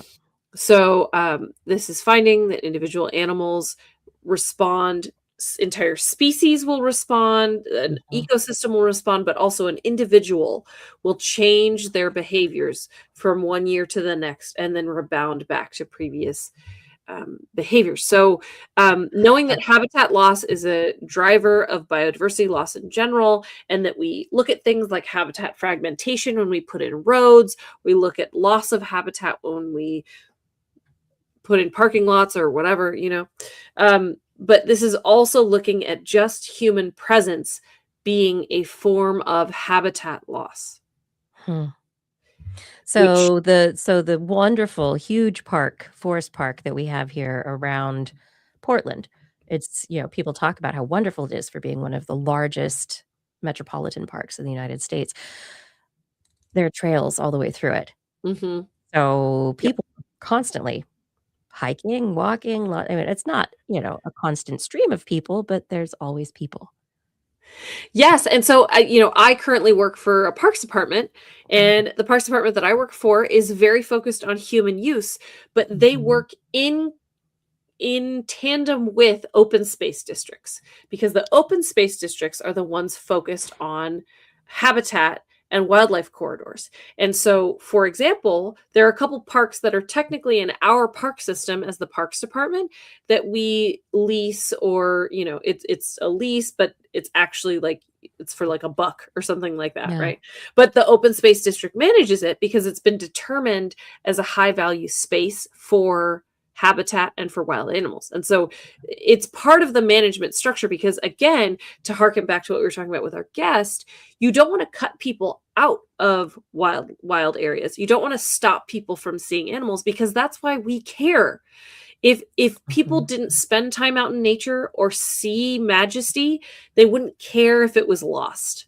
Ultimately, that's the truth. It would be great if we just inherently cared about the natural world and wanted to save it, but a lot of the time you have to have a personal connection to it, to prioritize it, to call your senator to fill out an RFI, right? To do all of these things that we were talking about, to like demand positive change for ecosystems. You have to make that connection. So you have to have opportunities for humans to be in spaces where they can interact with wildlife. But if you know that having humans around is an impact, then you can set aside space that is safe. Just like, marine sanctuaries protect the ocean environments that are kind of high value, where maybe, there's nurseries for certain at-risk animals and things like that. Similarly, you can set up wilderness areas where humans are not supposed to go on land. You can also recognize times of year, like, at this time of year, this particular animal will get spooked and leave their babies if you go near them. So no humans over here, right? During this time of year. So that means that you can have a much more targeted conservation strategy to animals based on how they respond to humans in which context. Now, again, I said, of course, a lot during this, because duh, with a grain of animals salt. respond to humans. However, these are one of these things that you have to have data. If you're going to demand change in how we manage a space and how humans act in a space, you have to have data. You can't just say like, well, duh, animals care about humans. You can say 65% of these animals that we tested had a change in their behavior because of the presence of humans. So we need to create some conservation strategies. But also, you need to recognize how each animal behaves, how impactful it is, how much they can rebound. Like, these are all different kind of facets of, yes, of course, animals respond to human presence, but how? How does this species respond at this time of year? How does this species respond in this particular type of habitat? And it's part of the overall kind of impact strategy. And I really like the idea of talking about human presence as a form of habitat loss, because I haven't really heard that before, and it makes a lot of sense. If you're doing ecotourism, like, you might not actually be touching anything, but you might be fundamentally changing that space. Yeah, and it's the one story, there is the fundamental changing of things. So there's a story about divers on coral reefs. Yeah, I saw that this week. Yeah. Yeah, that divers might not think they're doing damage because they're not touching, or they're just lightly poking at things, but they're actually doing damage. And some of it is being there is like, it is interrupting the animals. For sure. Yeah. And then you flip your flipper and you send a huge wake of water that is very forceful towards something that might be very delicate and can break things. Yeah, you should look up the story if you're listening, because there was a person, I can't remember what the percentage was. It was crazy high, the number of scuba divers that actually make physical contact with the reef, even though they don't think that they do. It's something like 80% or something. Yeah, like, it was ridiculous. Was insane. So even if you think you're one of the good scuba divers, you probably kicked some reef. And in the same sense, hikers. mountain bikers, rock climbers, people who think they're really good at mountaineering and, leave no trace kind of individuals, you're still there. And there is probably some kind of damage you're doing that as a big human that you don't even realize you've done. Absolutely. Yeah. Yeah. No, for sure. Yeah. Yeah. So unrelated, perhaps related. I also wanted to talk about a brand new tiny blue octopus that was discovered. I love those. Speaking of under the sea. This was discovered in 2015. However, it was finally described and given a genus and species this week. So this was finally released in a paper, along with some modeling of the animal, which I think is really cool. And that's what I mainly wanted to talk about. But there was something really interesting that came to mind while I was reading this study on the heels of the one that we just did. So I just want to see if, Kiki, if you end up getting there also. Okay. I'm very curious if other people would follow the same thought process here. So this is in the Galapagos Islands. And in 2015, there was a deep sea expedition aboard the Nautilus. We were just talking about that in collaboration with the Charles Darwin Foundation and the Galapagos National Park Directorate. They used a remotely operated underwater robot to explore the ocean floor. It was near Darwin Island. And they found about 5,800 feet below the Earth's surface an octopus. It looked a little different. It was blue. It was tiny. It's about the size of the palm of your hand. So cute. And they collected it. In fact, they collected thousands of specimens on this trip because that's what you do. You're out there with your machinery and all of your equipment. You collect the specimens. You take them back. And then you spend the next 11 years figuring out what they are. Yep. Sometimes much, much longer, right? Especially Sometimes soft-bodied creatures. Yes, absolutely. Yes. So they had many, they say dozens of deep sea specimens that they collected. They sort through the specimens, and then particularly this tiny blue octopus, they're saying it's about the size of a golf ball, seemed unusual, seemed a little different from other octopuses you might see. They didn't know what species it was. It was maybe something they hadn't seen before. They reached out to an octopus expert, Janet Voigt, sent her a photo, and she was like, ooh, that's really cool and different. I need to see it closer. I need to go. So they actually preserved the octopus in alcohol and formalin. They sent the species from the Galapagos Islands to Chicago for her to examine at the Field Museum. And it was indeed a new species. But in order to figure that out, you have to look at things like the mouth, the beak, the teeth, internal organs. And to do that, you have to cut it open. But they have this one specimen of this new species. They don't want to cut it open. So this is really cool. She worked with the manager of the Field Museum's X-ray computed tomography laboratory and did micro CT scanning of the octopus.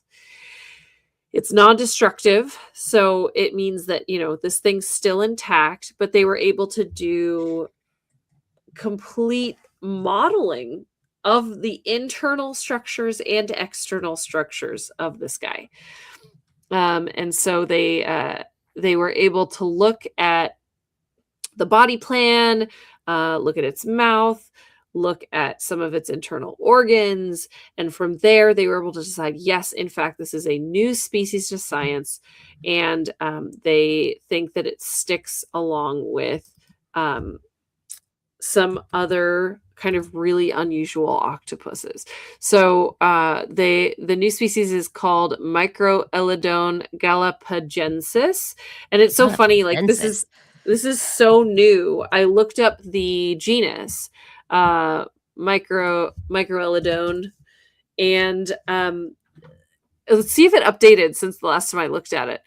On Wikipedia, it still only has one entry, and it's the Microelodon mangoldii, or Mangoldii, which is the sickle-toothed pygmy octopus that was found in 2004. That's the only other one in this genus that that has been described. So, oh yeah, this was updated in the last 12 hours since I looked at this. Still they nothing. added it to Wikipedia. Man, Wikipedia just doing really good work out there. Oh, I never would have guessed. Wikipedia editors are the best. It's just this is a strange tangent, but thinking about like 15 years ago, like we were talking about before, I don't know if I would have guessed that Wikipedia would have been peak knowledge. Yeah. Like I was busy telling teenagers not to use Wikipedia in their research because it's crowdsourced information and it's garbage. And now it's like the source of truth. Like the fact that you can click a link and find. Okay. Anyway, I'm getting distracted, but Wikipedia is updated already, and here it is. Galapagensis is showed up, which is so cool. So there's only 2 of these guys now, but they're in Megalodonidae, which is a family of octopuses, and it just they're cool little guys. They produce fewer and larger offspring than octopuses that live in more tropical climates.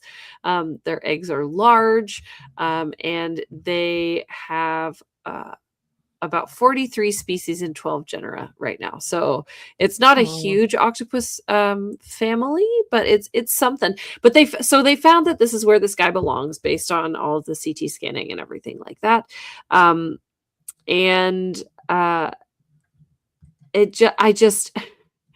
I brought it because I do think it's very apropos that, hey, we're still meeting new cute little guys. Can we not destroy it all? Don't destroy it before you meet them. But this is the thing that where's the exact quote?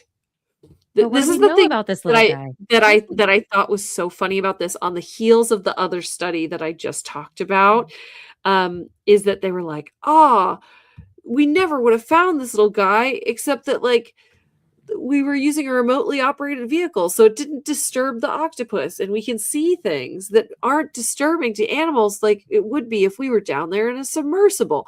And I'm like, okay, but isn't it still something that's down there? I could still yes. So okay, I'm not wrong there then. This is exactly what I got totally stuck thinking about reading this, because I looked it up too. There's been studies that ROVs do disturb animals. Like it's an animal that pretty much lives in the dark all of its life. You blast it with a light. Okay. So first of all, how blue is this octopus normally? Because they got chromatophores, right? Yeah. So you just bopped a light on it. Yeah. Interesting. But I don't know. I got very distracted by this whole rabbit hole that I went down of like, is this impacting the animals? Like you're saying that human presence has an impact on animals, but the ROV doesn't. I don't believe that. I don't believe that for 1 second. So I don't know. That's my own little like hang up about this, is that I'm very happy we have ROVs, and I love all the cool new animals that we learn about. Like, to answer your question, Kiki, we don't know anything about this guy. No, he was just sitting there. He's just sitting there, not doing anything, and it's like, we just found this. We don't know what his deal is. We don't know what their reproduction strategy is like. We don't know what their like self-defense strategies are. We don't know what they eat. We know nothing. So like, to answer your question, no, we don't know anything. We got this little guy. We put him in formaldehyde. He got sent across the world, and he got CT scanned and categorized, which is how things start. I'm not saying that that's bad. Okay. Like this is how it all starts. And ROVs are the only way we get to observe animals doing certain things. Like, for example, we would never know what a blobfish looks like underwater. We would only think he's that droopy face guy, and not that it ugly, like smushed.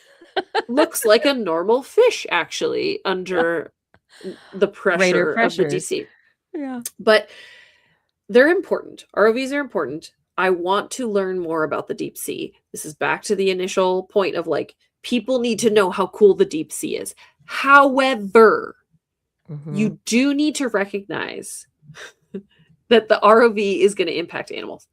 It's going to impact their behavior. It's going to impact their behavior after you leave.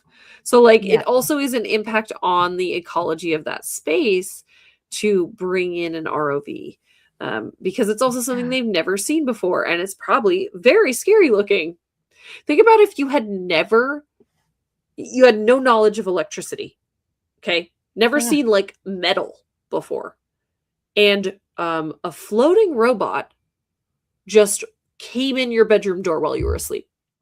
I mean, you're used to floating balloons and other things, but yeah, no, wouldn't be ready for it. No. No, So terrifying. no, that's where I Yeah. got that was my hang up for this story, was just that I was like, you can't sit here and tell me that the ROV doesn't disturb ocean. But just, Yeah, they're making themselves feel better by making that statement. I do think so. But I would argue you got to disturb them to save them, because you got to tell people. People got to know about this little blue guy. They do need to know, and I think people also need to know about the commentary from the researchers Oh, that were down there. Did you listen to the audio of these video files? I did not. I forgot about this aspect of deep sea exploration, and please hit me. Oops, let me get there.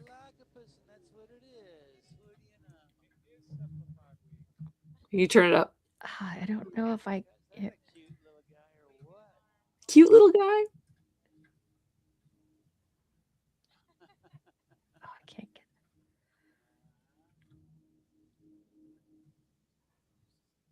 It is sad, though, that I they wish just I could snatch get him audio and pop up him in a there. jar. That does kind of make me sad.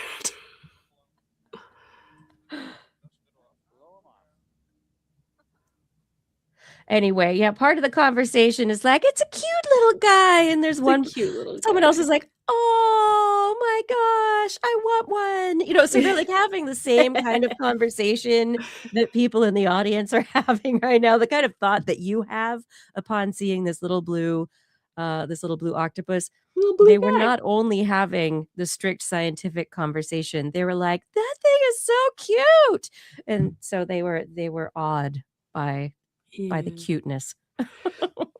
Cute little blue octopus. Yeah, I love how many I can get audio. cephalopod treasures there are to be found in our ocean. I'm so excited to learn more. So many cephalopod treasures. Do you want to give me the one quick and dirty for your beluga mirror? Oh, sure. Test? Yeah. So I got very frustrated reading this very long article because the long and short of it is they belugas pass the mirror test, and I'm doing air quotes for that. They don't have hands, so they can't. So reminder: the mirror test, basically, you put like a dot on an animal that they can only see in a mirror, and then you give them a mirror, and then the idea is if they try to paw at it or try to get to the dot, then they recognize that the thing in the mirror is them, and they can touch their head in conjunction with what they see in the mirror. So it's kind of like the Marx Brothers sketch where they're like moving for each other on either side of the fake mirror. It's like that. It's like I move my hand and that thing in the mirror moves its hand. Okay, so that's probably me. Oh, there's a thing on my head. Let me try to get that off, right? And so there's certain animals that have quote unquote passed the mirror test: Asian elephants, bottlenose dolphins, magpies, depending on who you ask, orcas, depending on who you ask. The cleaner wrasse was a recent one. I actually brought that to the show, I think last year. Yep. And then the article says, that's it. No dogs, no cats, no monkeys. Now, I know for a fact that I reported on monkeys passing the mirror test on this show. So what they said was that the person who developed the mirror test is a very harsh critic. Psychologist Gordon Gallup, he invented the test in 1970, and that he ultimately will say that certain animals didn't really pass the test, even though the researchers doing the research said that they did. He would for some reason say oh, the animal doesn't show clear self-directed behavior. They're not actively trying to touch or examine the mark. It's just so I don't know. dubious. But I the mean, it's an whale, interesting test in the first place because it takes into account, like, this understanding of mirrors.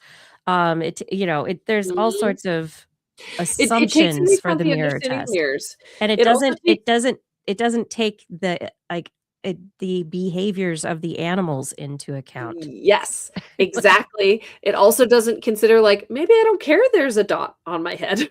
Mhm. But But also, didn't you like, report on something the that it mechanical, like, being yeah. able to look at something that is a mirror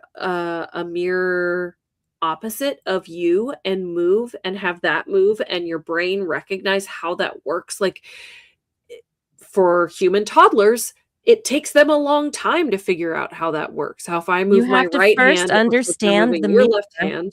before you Yeah. can figure it out. Yeah, Yes. So it's like it's very complicated. It's also like it just feels like a very human-centric test to me, it which is. tracks with the fact that it's the 1970s. But I thought wasn't there something that you reported on where they marked dogs with something like scent or something where it was something Yes. not like it was more apropos to dog behavior? Yes. Yes. So it's there are other tests out there besides the mirror test, I think, Yeah, ultimately to like yeah. to recognize uh like self, what do they call it? Self, I lost Sense yeah, theory of mind, sense of, sense of self. self. Yep, Self-recognition is yep. the word I was trying to find that left my brain. Um, and so Welcome to the club. essentially there were some belugas. They lived in an aquarium, which also complicates things. But they were marked with waterproof lipstick during feeding sessions, and they were exposed to a mirror. And two beluga whales showed the same progression of behavioral stages reported for other species to show self recognition. They don't have hands. But they would try to orient the area of their body toward the mirror to look at it, I guess, and Mhm. in some cases try to like rub it. So, okay, maybe. Mhm. I think on the whole, my expectation is that a lot more animals have self-recognition than don't. Like, I'm not saying that you're sitting there thinking like, all right, I'm a mouse and I'm gonna go do this thing and I'm gonna do this with my leg. Like, I understand there's a lot more impulsive response to your environment, a lot of like pre-programmed activity, like a lot of it is just response to stimuli, but that Yeah. doesn't mean that you don't have a sense of self, especially if you think about all of the animals in the world that have hierarchies. I mean, there has to be if you recognize other Hmm. and can have directed behaviors, like, and pre-planned behaviors for yourself, the idea that you would have a sense of self, I Yes. think we have to test it. Of course, Find ways. but yes, you have Yeah. to. So if you have a social hierarchy, or if you have a social structure where, like, I care for my child, but not your child, to have a sense of Mhm. mine means to have a sense of self, right? This Mhm. belongs to me. This belongs to you. To have And any it's sort of separate language, from me. That yes, it can go away absolutely, from me and then come back to me. yes, Yeah. absolutely. So I think there's a rich vein of research to be had here related to sense Yeah. of self and different types of ways to study, particularly animals without hands. I think that was something that I thought was truly outrageous. That like they're like, oh, they kept orienting to look at the lipstick. Like, how do you know that that's because they recognize that it's on them and not that like, oh, there's a cool thing over there? Mhm. 'Cause they're oriented. Yeah, but it's the change in the percentage of time that they were doing Yeah. something oriented a certain way, and so, yeah, there are assumptions to all of this work. Right, but then also, like, Yeah. is the bar lower for the beluga because they don't have hands than for the monkeys? Because the monkeys were doing way more than they're saying that these belugas were doing. I don't know. And yet, monkeys have not shown it yet. I don't know. Either the authors of this paper are Ah. mistaken, or this guy that made up the mirror test somehow deemed that the monkeys didn't qualify after those researchers did. So I don't know. I don't know. I love your cranky take. I don't know. It's Ah. Stop underestimating animals. I don't get what you get out of it. Like, I guess you feel superior as a human. Get over it. I'm gonna just say one thing from the researcher side in the defense Yes. generally.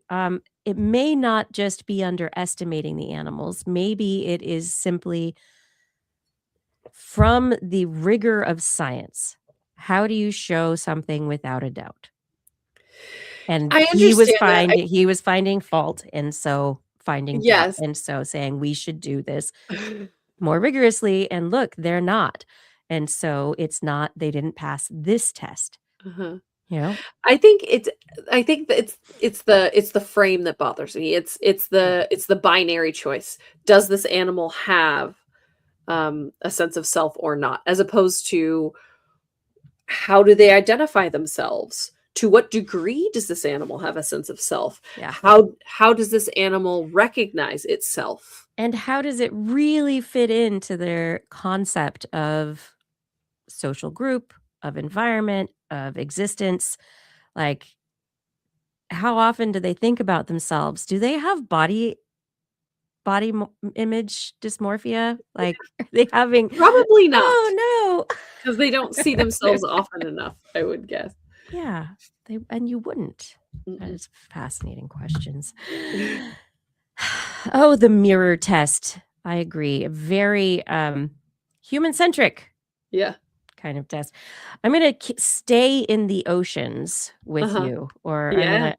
I'm gonna jump into a study that was just published in Science Advances: Natural Tissue Immortality, Indefinite Survival of Sea Cucumber Explants. So researchers were studying sea cucumbers, which they're wonderful.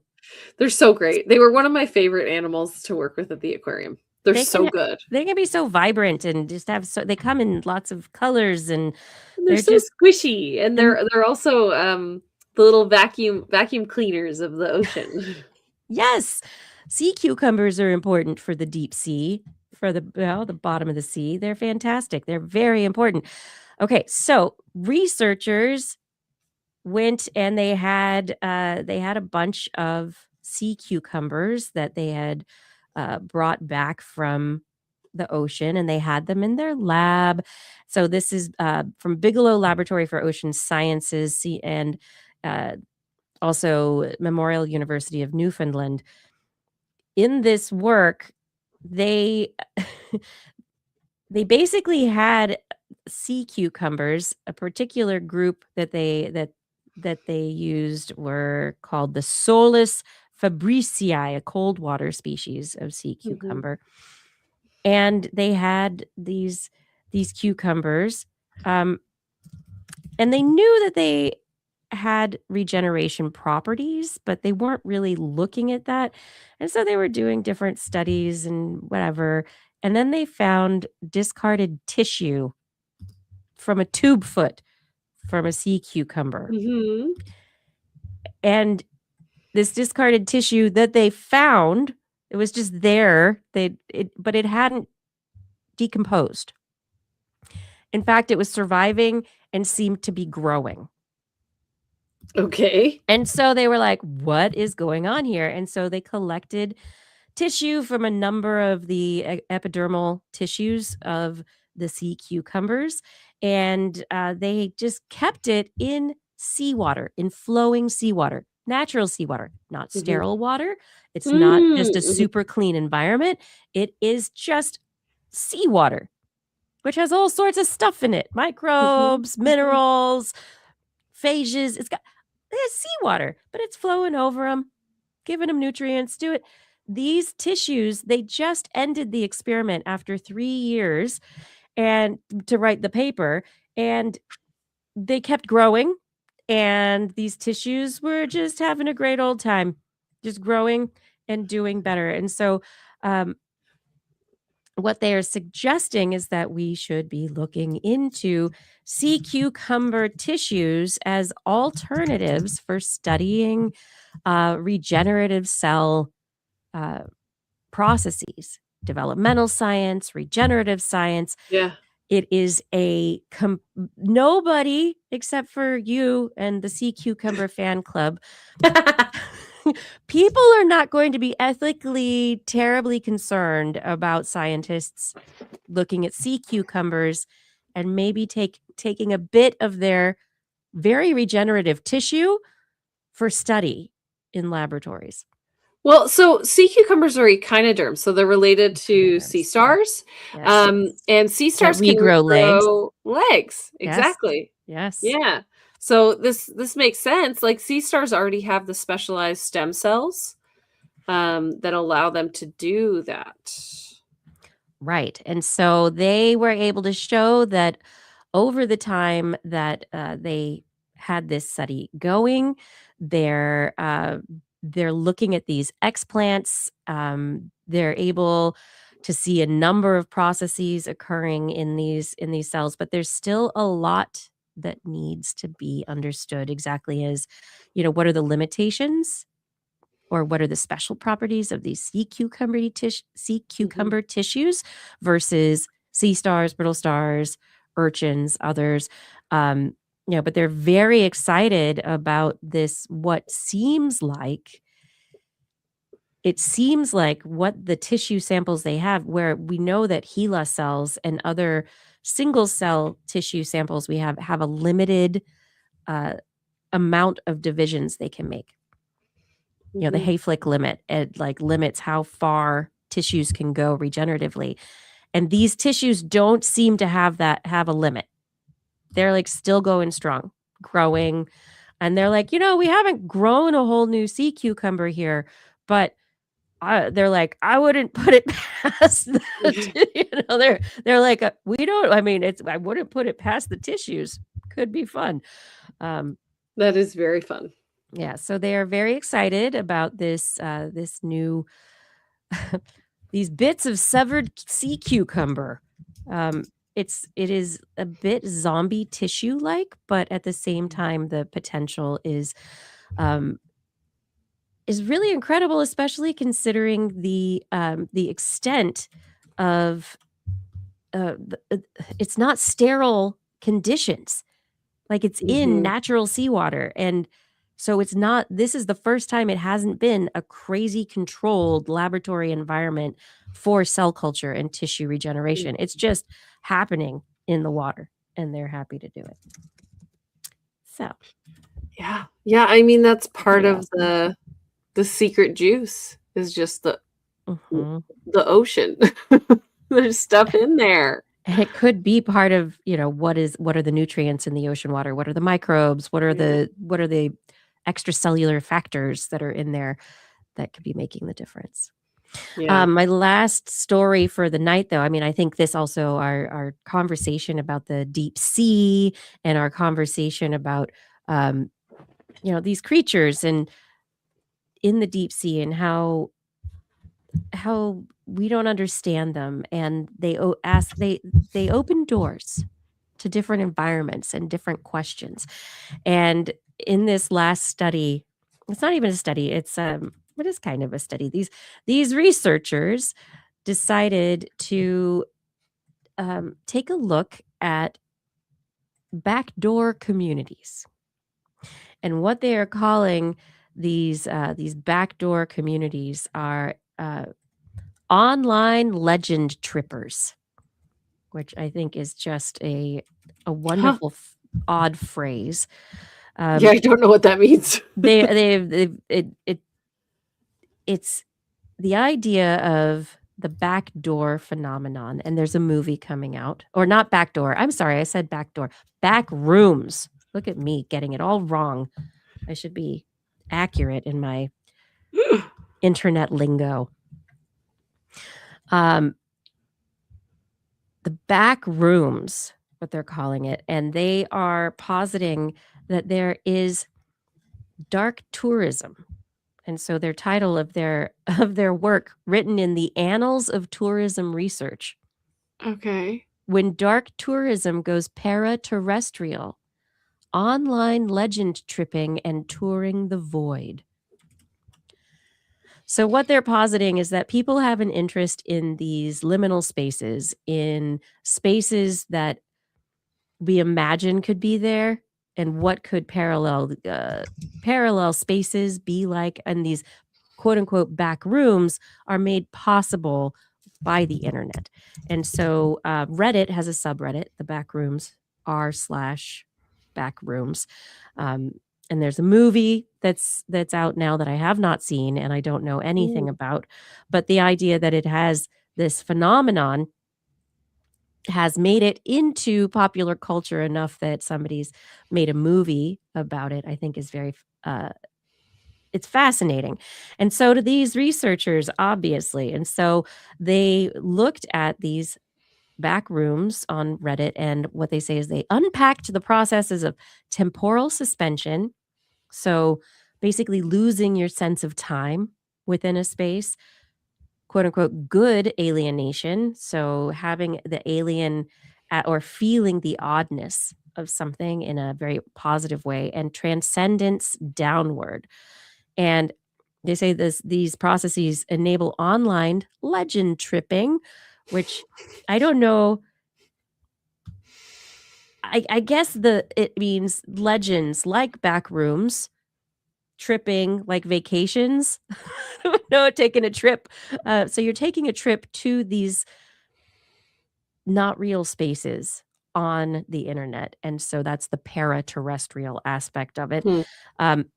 And that they're calling it a variant of dark tourism. So because it's not in the spaces that most people want to go. It's not the Parthenon. It's not, for your summer vacation. It's going to these very odd, not very traversed spaces, trying to find places, very, I don't know, seems very Twin Peaks to me. Okay. The importance of real world reference recedes, they say, giving way to subjective encounters with the unknown. Obscene enjoyment displaces moral engagement, and participatory myth-making supplants the bureaucratization and commoditization of travel experiences. Okay. So basically, people don't have to pay as much money to go to weird places on the internet, and that's interesting. But the backrooms phenomena, if you want to see pictures of these I'm kinds falling of down a places, rabbit hole right now. yes, I and went to the Wikipedia. if you Google back rooms, this whole concept, there's like a back rooms tourism agency that you that'll help you find places to travel. Weird. Yeah, and so it comes from these spaces that people can create. So, you've got people creating spaces and touring through them in videos, and people can watch this. So a lot of the like Blender or Unity or a lot of these graphic design game engine type platforms, as they're made more available, people are able to use them to create other worlds, and people are going tripping in them. I didn't notice there's somebody in the back. Yeah, so there's fun, little things, right? What's just around the corner? Are you alone? Is there someone else there? This is indeed creepypasta. Yes, it is creepypasta. But it's, I think, a fun concept, and one that, previously, before modern media, when we had stories, right? People probably imagined the parallel spaces, universes, what people disappearing in caves, but there's no door there, right? Where did people go? They make up stories, not it wasn't a bear stole your friend. It was, there was a door there somehow that they went through, or something opened and closed. And people make explanations that make them feel more comfortable, but that are less real in a sense, because it allows the psychological, I guess, separation of the real world and what your friend disappearing, what that really means. They're not alive anymore, right? So instead, I'll just believe they're alive somewhere on the other side of this rock wall through magic, because that makes me feel better. Better or worse? I'm not sure. Right, but there's a lot of superstition, a lot of a lot of fantasy writing, a lot of stories come from, I think, this. And I think the modern digital media is also allowing this exploration of imaginations, but making it shared. So instead of it being alone because of these like subreddits and other spaces, people are able to explore these places together. That's interesting. Thanks. Yeah, I'm gonna go to bed now, creeped out. Don't be creeped out. Just, make sure that your closet door is shut. Kiki, why would you say that?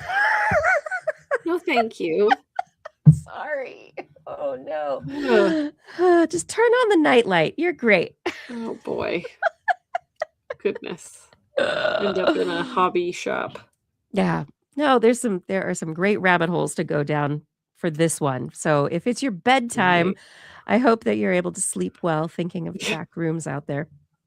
If it's not your bedtime, I hope you're excited about a new rabbit hole. Oh, boy. Are we done? Yeah. Okay, we are done.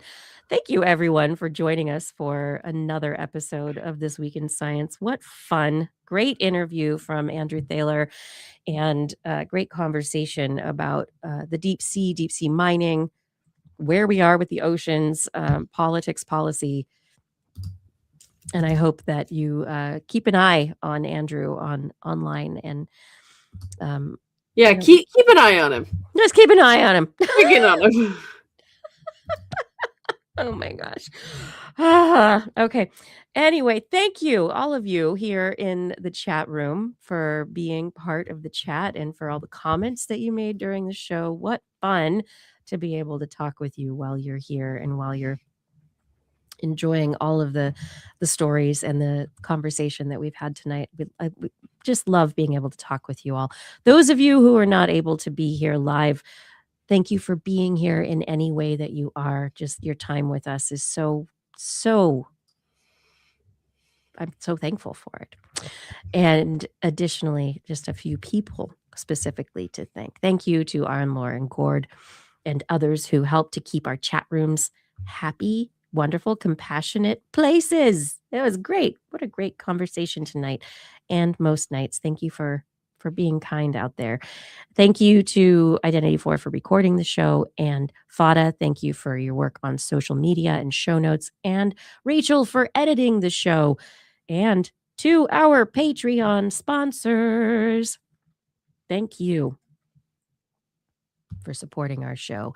Aaron Anathema. Let me see if I can still speak. I cannot. Adam Mishkan, Alan Viola, Alan Coffin, Andrew Swanson, Artem, Arthur Kepler, Bob Calder, Bob Coles, Brendan Minish, Brian Carrington, Chris Wozniak, Christopher Dreyer, Christopher Rappin, Craig Landon, Craig Potts, Daryl Myshak, Dave Wilkinson, Dave Youngblood, Don Mundus, EO, Eden Mundell, Eric Knapp flying out, Fred S104, Shebert Lattimore, Greg Briggs, Jack, Jason Olds, John Atwood, John McKee, John Ratnaswamy, Johnny Gridley, Ken Hayes, Kenton Northcote, Kevin Parachan, Kevin Reardon, Kurt Larson, Lon Makes, Lauren Gifford, Mary Gertz, Marjorie, Mark Hassenflow, Mark Jenkins, Noodles, Patrick Pecoraro, Paul D. Disney, Paul Ronovich, Philip Shane, Pierre Velazar, Richard Badge, Robert W. Farley, Rodney Lewis, Rudy Garcia, Remy Day, Sean Clarence Lamb, Shubru, Stephen Alberon, Steve Leisman, aka Zima, Sue Doster, Teresa Smith, Tony Steele, and Vegard Shefstad. Thank you for all of your support on Patreon. And if anyone else out there, if you would like to help support this show, please head over to twis.org and click on that Patreon link. On next week's show, we will be back broadcasting at 8 p.m. Pacific time, Wednesday, live from Twitch, YouTube, and Facebook channels. And if you want to listen to us as a podcast, make sure you look for This Week in Science wherever you like to find podcasts. And for sure, if you enjoy the show and you're subscribed already, but your friends aren't, get them to subscribe. It's a huge help. That's right. For more information on anything you've heard here today, show notes and links to stories will be available on our website. That's at www.twis.org. You can also sign up for our newsletter. Aha! I will send one day. We love your feedback. If there's a topic you wanted to us to cover or address, or a suggestion for an interview, let us know on one of our social media accounts. We are out there. Fada is doing TWIS Science on Instagram, on Facebook, on I lost the Blue Sky account login, so we're not there anymore.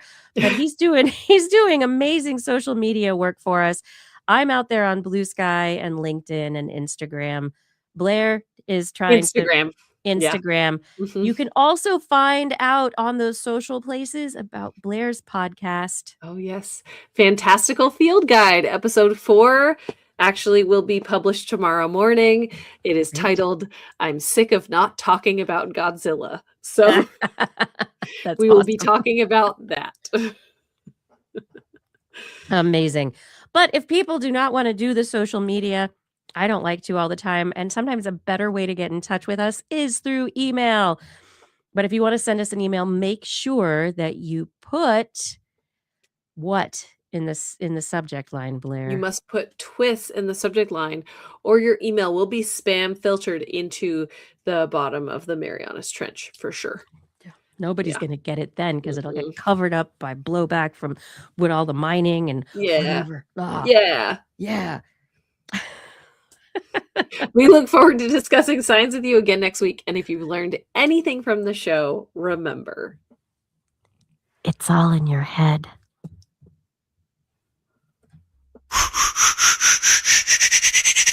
This week in science. This week in science. This week in science. This week in science, it's the end of the world. So I'm setting up shop, got my banner unfurled. It says the scientist is in, I'm gonna sell my advice. Show them how to stop the robots with a simple device. I'll reverse global warming with a wave of my hand. And all it'll cost you is a couple of grand. 'Cause this week's science is coming your way. So everybody listen to what I say. I use the scientific method for all that it's worth, and I'll broadcast my opinion all over the earth. 'Cause it's This Week in Science. This Week in Science. This Week in Science. Science. This Week in Science. This Week in Science. This Week in Science. Science. I've got one disclaimer, and it shouldn't be news. That what I say may not represent your views, but I've done the calculations and I've got a plan. And that is the end of the show. That's right. And we are in the after show, but it's Blair's bedtime. It is. And I have started watching Widow's Bay. Oh. And I want to go watch an episode of Widow's Bay. That's fun. It's creepy. It's good. I like it. Thank you, Paul. I hope everyone enjoyed the show. It was great to talk with Andrew again. He came out for the Science Talk conference, and it was, I think, one of the first times I've connected with him in person since like 2010 or 8 or something. Like everything has been over the internet. For a very long time. Yeah. That's funny. It's always fun to talk about the ocean because I was like, oh yeah, I did work at an aquarium for a minute there. I know. That's why I was glad you were here. I was like, okay, it'll be great to talk with Andrew, but I really was looking forward to having you here and be a part of it also. Yeah. I don't know. Luckily, like deep sea mining, just like the phrase deep sea mining, people, I think, generally think that sounds bad. But I mean, why don't we say that about like regular mining? Yeah. Like mountaintop removal. I was thinking about this. Come on. While he was talking, and then one of you said the word colonial, and I was like, that's it. That's it. Yeah. Because it's like the staking the claim Mhm. is part of it. And Mhm. I think that's the part Who that owns it? Yeah. is And I and exploiting it before someone else does. It's like a smoke 'em if you got 'em sort of thing. And I'm trying to think, I'm like, okay, so the administration that wants to put, to get this accelerated, right, and is trying to go through a process, I get so around these territorial areas within our intercontinental or our yeah, our intercon what did he call it? The boundary?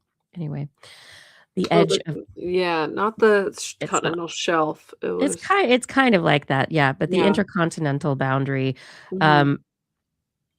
and where that is that belongs to us, I can understand, okay, we've expanded it, we've got this area, blah, blah, blah. Those areas, the lease sales and everything, that's, at least understandable, but the idea that international waters could in any way be included in that, Mm-mm. how do you do a lease sale in international Yeah. waters? Yeah, so when he said that, like, at the very beginning, I went, what?" Yeah. Like, you just threw me off entirely. How does that work? I don't Just understand. wait until we're using Uh, airships, and then we have to stake claim over sections of sky. That's gonna be super fun. I know. There will be. I mean, I don't know. I don't know. Airships, I think, are also gonna be hard. I mean, the wind, Yeah. the No, it's the I don't know, vertical the axis, dynamic I feel like nature. makes the Yeah. ocean so hard. Mhm. Like, the vertical axis, nobody understands how deep the vertical axis is, and that Right. every foot of depth actually means something. It's not just like, "I cut down the tree, now there's nothing there." It's like, "Okay, you remove the pebbles, but, like, what about the thousands of feet of ocean above it that now you've impacted?" Mhm. That's But I not mean, that's fun. they're not gonna that's what they're not thinking about, right? And I Yeah, think that's it's like, we're just out of talking sight, out about of this mind, right yeah. here, but it's like, you just went through this entire vertical of ocean, and that is also because it's connected upward, it's going to impact the skies and the animals that live in the skies as well. Mhm, mhm, Yeah, all of it. mhm. Why doesn't everybody have to take ecology? Yeah, it's a really good question. Environmental, environmental ecology. Yeah, I think we live every here. it should be a required, like, civics and environmental Yeah, ecology, like, these, like, yeah, ah, yep, yep. bah. Mhm, mhm. Ugh, I don't want the ocean to be a giant Berkeley pit, that sounds terrible, Paul. I know, if only they'd start mining the moon, but I think it's an interesting thing, I Who knows with wonder. the tides, though? It potentially would. Eventually. I mean, asteroids are a better Yeah. get, but that's one thing I'm interested in because the new space movement has been pushing out about, reusable rockets and making the reason they're trying to do stuff is to get out to the asteroids to be able to mine asteroids and get precious metals. I mean, okay, sorry, not precious metals, critical minerals that um they could bring back or use in space to construct stuff out in space. I mean, which will be first if deep sea mining is always 10 years away?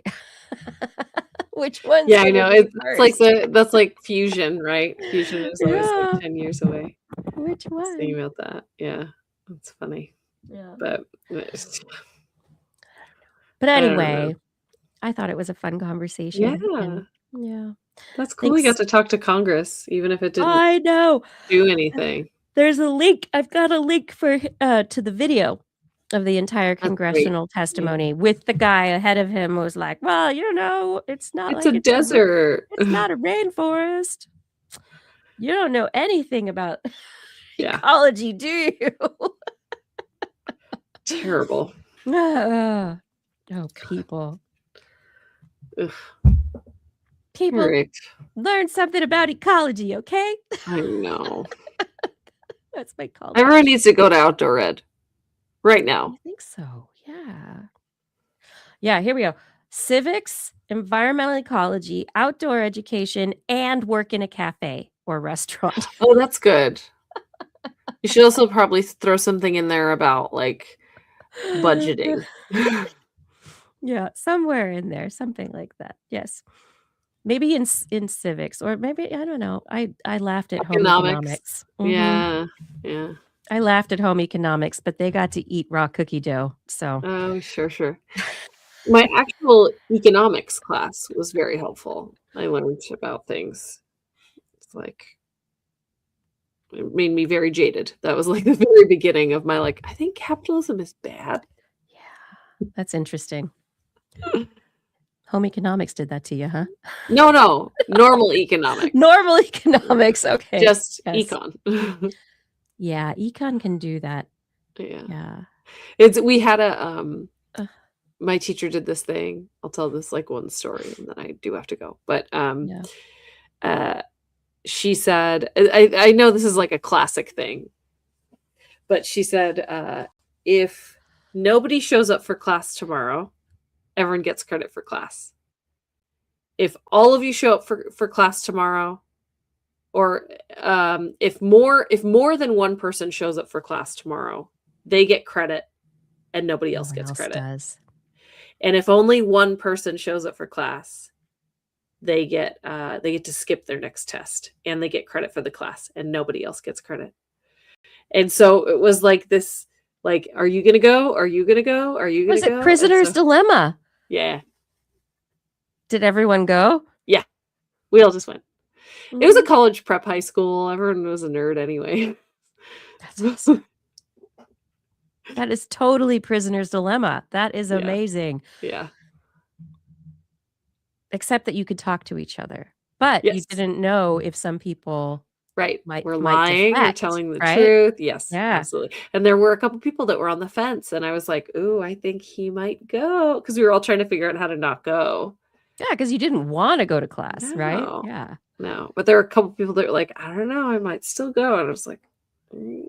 So we all went. But if anybody went, then that was gonna not help everybody else. Yep. So, yeah. It was pretty funny. If Anyway, if nobody went, it was good for everyone, yeah, but that was probably not gonna happen. no. Yeah. A So yeah, trust it's like, test. do you Yeah. trust everyone Yeah, else? it's Because if you fun. don't, then you have to go, but then you're Mhm. screwing over everyone else. I mean, that's it's philosophy, that is cost benefit analysis, that is Yeah. game theory. That's Yes. just Yeah. so great. Yeah. It was pretty interesting. That teacher was cool. Mhm. I had some cool teachers. That's Over the years. nice. Yeah, it's Awesome. that school was like a magnet for both the teachers that wanted to do crazy things and wanted to Mm. like basically try out. I had a couple teachers who used the exact same curriculum for us as they did for the SF State students that they taught the same like class to. So like my calculus teacher had the exact same lesson plans for our calculus class as for his SF State calculus class, right? So like, Yeah. there was that. I mean, but it's there were still also- calculus. Yeah, but there were also teachers who were like, "Oh, great, I'm close to retirement, and these kids are smart, so I'm gonna go and tell them to read and sit in the corner." Mhm. So it was like kind of a weird mixture of those two polar opposites of like just the teachers that just loved being teachers and wanted to be with all the kids that love to learn, and then the teachers who were like, "Easy paycheck." Yeah. I think we had very, very few of the very excited teachers Yeah. who really wanted to work with the kids. Yeah, Everyone else was jaded in one way or another. One of my favorite teachers I ever had was this guy who taught in private school and jumped to my school in public school to like teach these college prep kids or whatever. And he's the one who introduced me to Kurt Vonnegut, who to this day is my favorite author. Yep. And he jumped from this private school paycheck to come to public schools. And this was in, what year was it? 2000. 2. But it was whatever year that the SFUSD, they like pink slipped like a third of the teachers. And so he jumped, worked 1 year, and then was pink slipped because he was new. Oh, Like I lost multiple of my favorite teachers that year. That's because awful. they were these Budget like cuts. Yeah, these like younger Yeah. teachers who were like really excited to be there. And then the That's grumpy always the way. guys in the corner who were Yeah. tenured, they Yep. got to stay. I was just like, will you make them leave instead? No, they're the cranky ones. I want the good teacher back. Yeah. Yeah. But I still think about that guy. He was a great teacher. Like, it's funny how that was 30 years ago. You know, it's like And those you still people think about the still impact. had Yeah. an impact. Mhm. It's nice. That's great. I hope he knows he made an impact in that 1 year there. That I Yeah, I hope he know. knows. Yeah. I wish that was like so far before social media. I'm sure I could never find him, but it would be super cool to find him and be like, hey, introduce me to my favorite author. You like changed the way I read. I mean, that's huge. And if it changed the way you read, it impacted the way you think. Mhm. Oh, Right? for sure. Yeah. Everything. Yeah. Yeah. No, he's a cool teacher. Anyway, don't know how we got there, but hey. It was a good journey. Econ class. No. Oh, that's right. That is how. Right. Yeah. You know. Yeah. Well, anyway, Right. I'm gonna go study econ in my dreams. Nope. I'm gonna try to not Oh, find myself in no. a back room is what I'm gonna try to do. Yeah, good luck with that. I don't like that. I gotta tell you. I don't like it, and I Oh, don't want interesting. it. I don't Okay. want it. Okay, okay. I accept that. Just universe, if you could, no. No for me, thank you. Keep the back rooms away from me. I will Yeah. stay away from the Front rooms only for Yeah, me. no dark tourism for Blair. No. No. No. Mm-mm. Just Okay. guinea pigs and Yorkies and a nice happy Those dream. that's a strange choice of items. How about just Disneyland as a tourism destination? I'll take that. Okay. Is it the drab yellow Yeah. wallpapers? No, I'm succumbing to the eeriness of it. It is creepy to like imagine just finding yourself in a stark room like that by yourself. It's like eerily quiet. Like you don't know how you got there or who else is around the corner or like Mhm. it's yuck. Is that door always going to be there? Yes. Yeah. Yeah. It's very fun. I think it's interesting. I love, it's the psychological aspect of it. Our creativity, our imagination, the social and the psychological directions that we take, and why. Or yes, as Pepsi Cola, is it peaceful No. serenity? Read the Wikipedia. It is a horror element. It is designed to creep you out. The idea is that what did they say? No clip through a wall, basically. So like it's when you're in a video game and you accidentally like Yeah. walk through a wall or something. So basically in real life, you're Mhm. just walking along and all of a sudden you find yourself in this room. That's horror. But you liked what was it? When Harry Potter, when we didn't know like all of the other things Uh-huh. about the author and Uh-huh. everything, and we just thought of it fondly. Yes. We liked the idea of what was it? The door that was at the train Oh, sure. station that Yes. the kids Yes. had to run their little luggage Mhm. carriers into. That's a back room also. Yeah, except one of the times he slammed into it and I he almost killed his owl. Like Why? I would never want to run through that again. Yes, someone's horror is someone else's zen. It can Yeah, be. there's whole fields of research that could be done Mhm. about why some people like horror that I just And different kinds. Yeah. Maybe not horror, but the creepypasta, yeah. where it's not necessarily not necessarily that someone's going to jump out at you. There's no Mhm. clowns, right? Mhm. But it's the Yeah. eeriness, right? Yep. Just the oddness of it, Mhm. and Yep. yeah.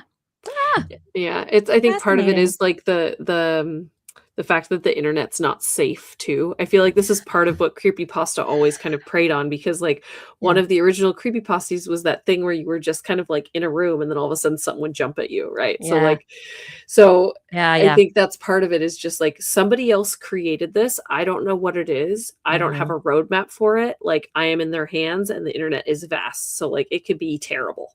Yeah. Apparently there's some other kind of like back rooms. It's similar to like the old school kind of putting commands into the algorithms or search engines so that you put certain prompts into search and you'll end up in a certain place. And so I guess the original was this artist guy who took a picture of himself with his head in the freezer, and he went on like Pinterest or one of those sites and said, okay, everybody take a picture of yourself with your head in the freezer and associate it, like post it with this number. And it was like a 6-digit number. And now if you go and you search for that number on the internet, it's just images of people with their heads in the freezers. I see. That's creepy. Yeah. And so people are starting to do this kind of stuff with different offshoots of it, like on TikTok and Instagram and other places. And so like all of these platforms are getting their own back rooms and their own. And I guess the one on TikTok, though, it's like odd, like repurposing of old creepypasta stuff and old memes. And like, they're just like, sure. Yeah. But it's a private land known only to those who know the search, who only those who are invited in. Oh my God. Ha, ha, ha. Oh my God. I'm not searching that in the chat room. No, thank you. Is that the number? That wasn't the number. No. Oh my God. All right. I got to go to bed. Yeah. Something fun to think about. Oh, we're going to go to bed. Say goodnight, Blair. Good night, Blair. Say goodnight, Kiki. Good night, Kiki. Good night, everyone. Have a wonderful week. Thank you for joining us for another TWIS. We hope that you have a wonderful week ahead. Yeah, it's like 6 digits, I think, something like that. You can find it. It starts with a 2. There's only 5 more to figure out. It shouldn't take you too long. Maybe you'll have the number by next week. Yes, have a great week. Stay safe, stay warm, stay happy, stay hydrated, don't get sunburned. All of it. All those things. Stay sane, and or at least as much as possible, and stay curious, and definitely stay lucky. We'll see you next week. Bye.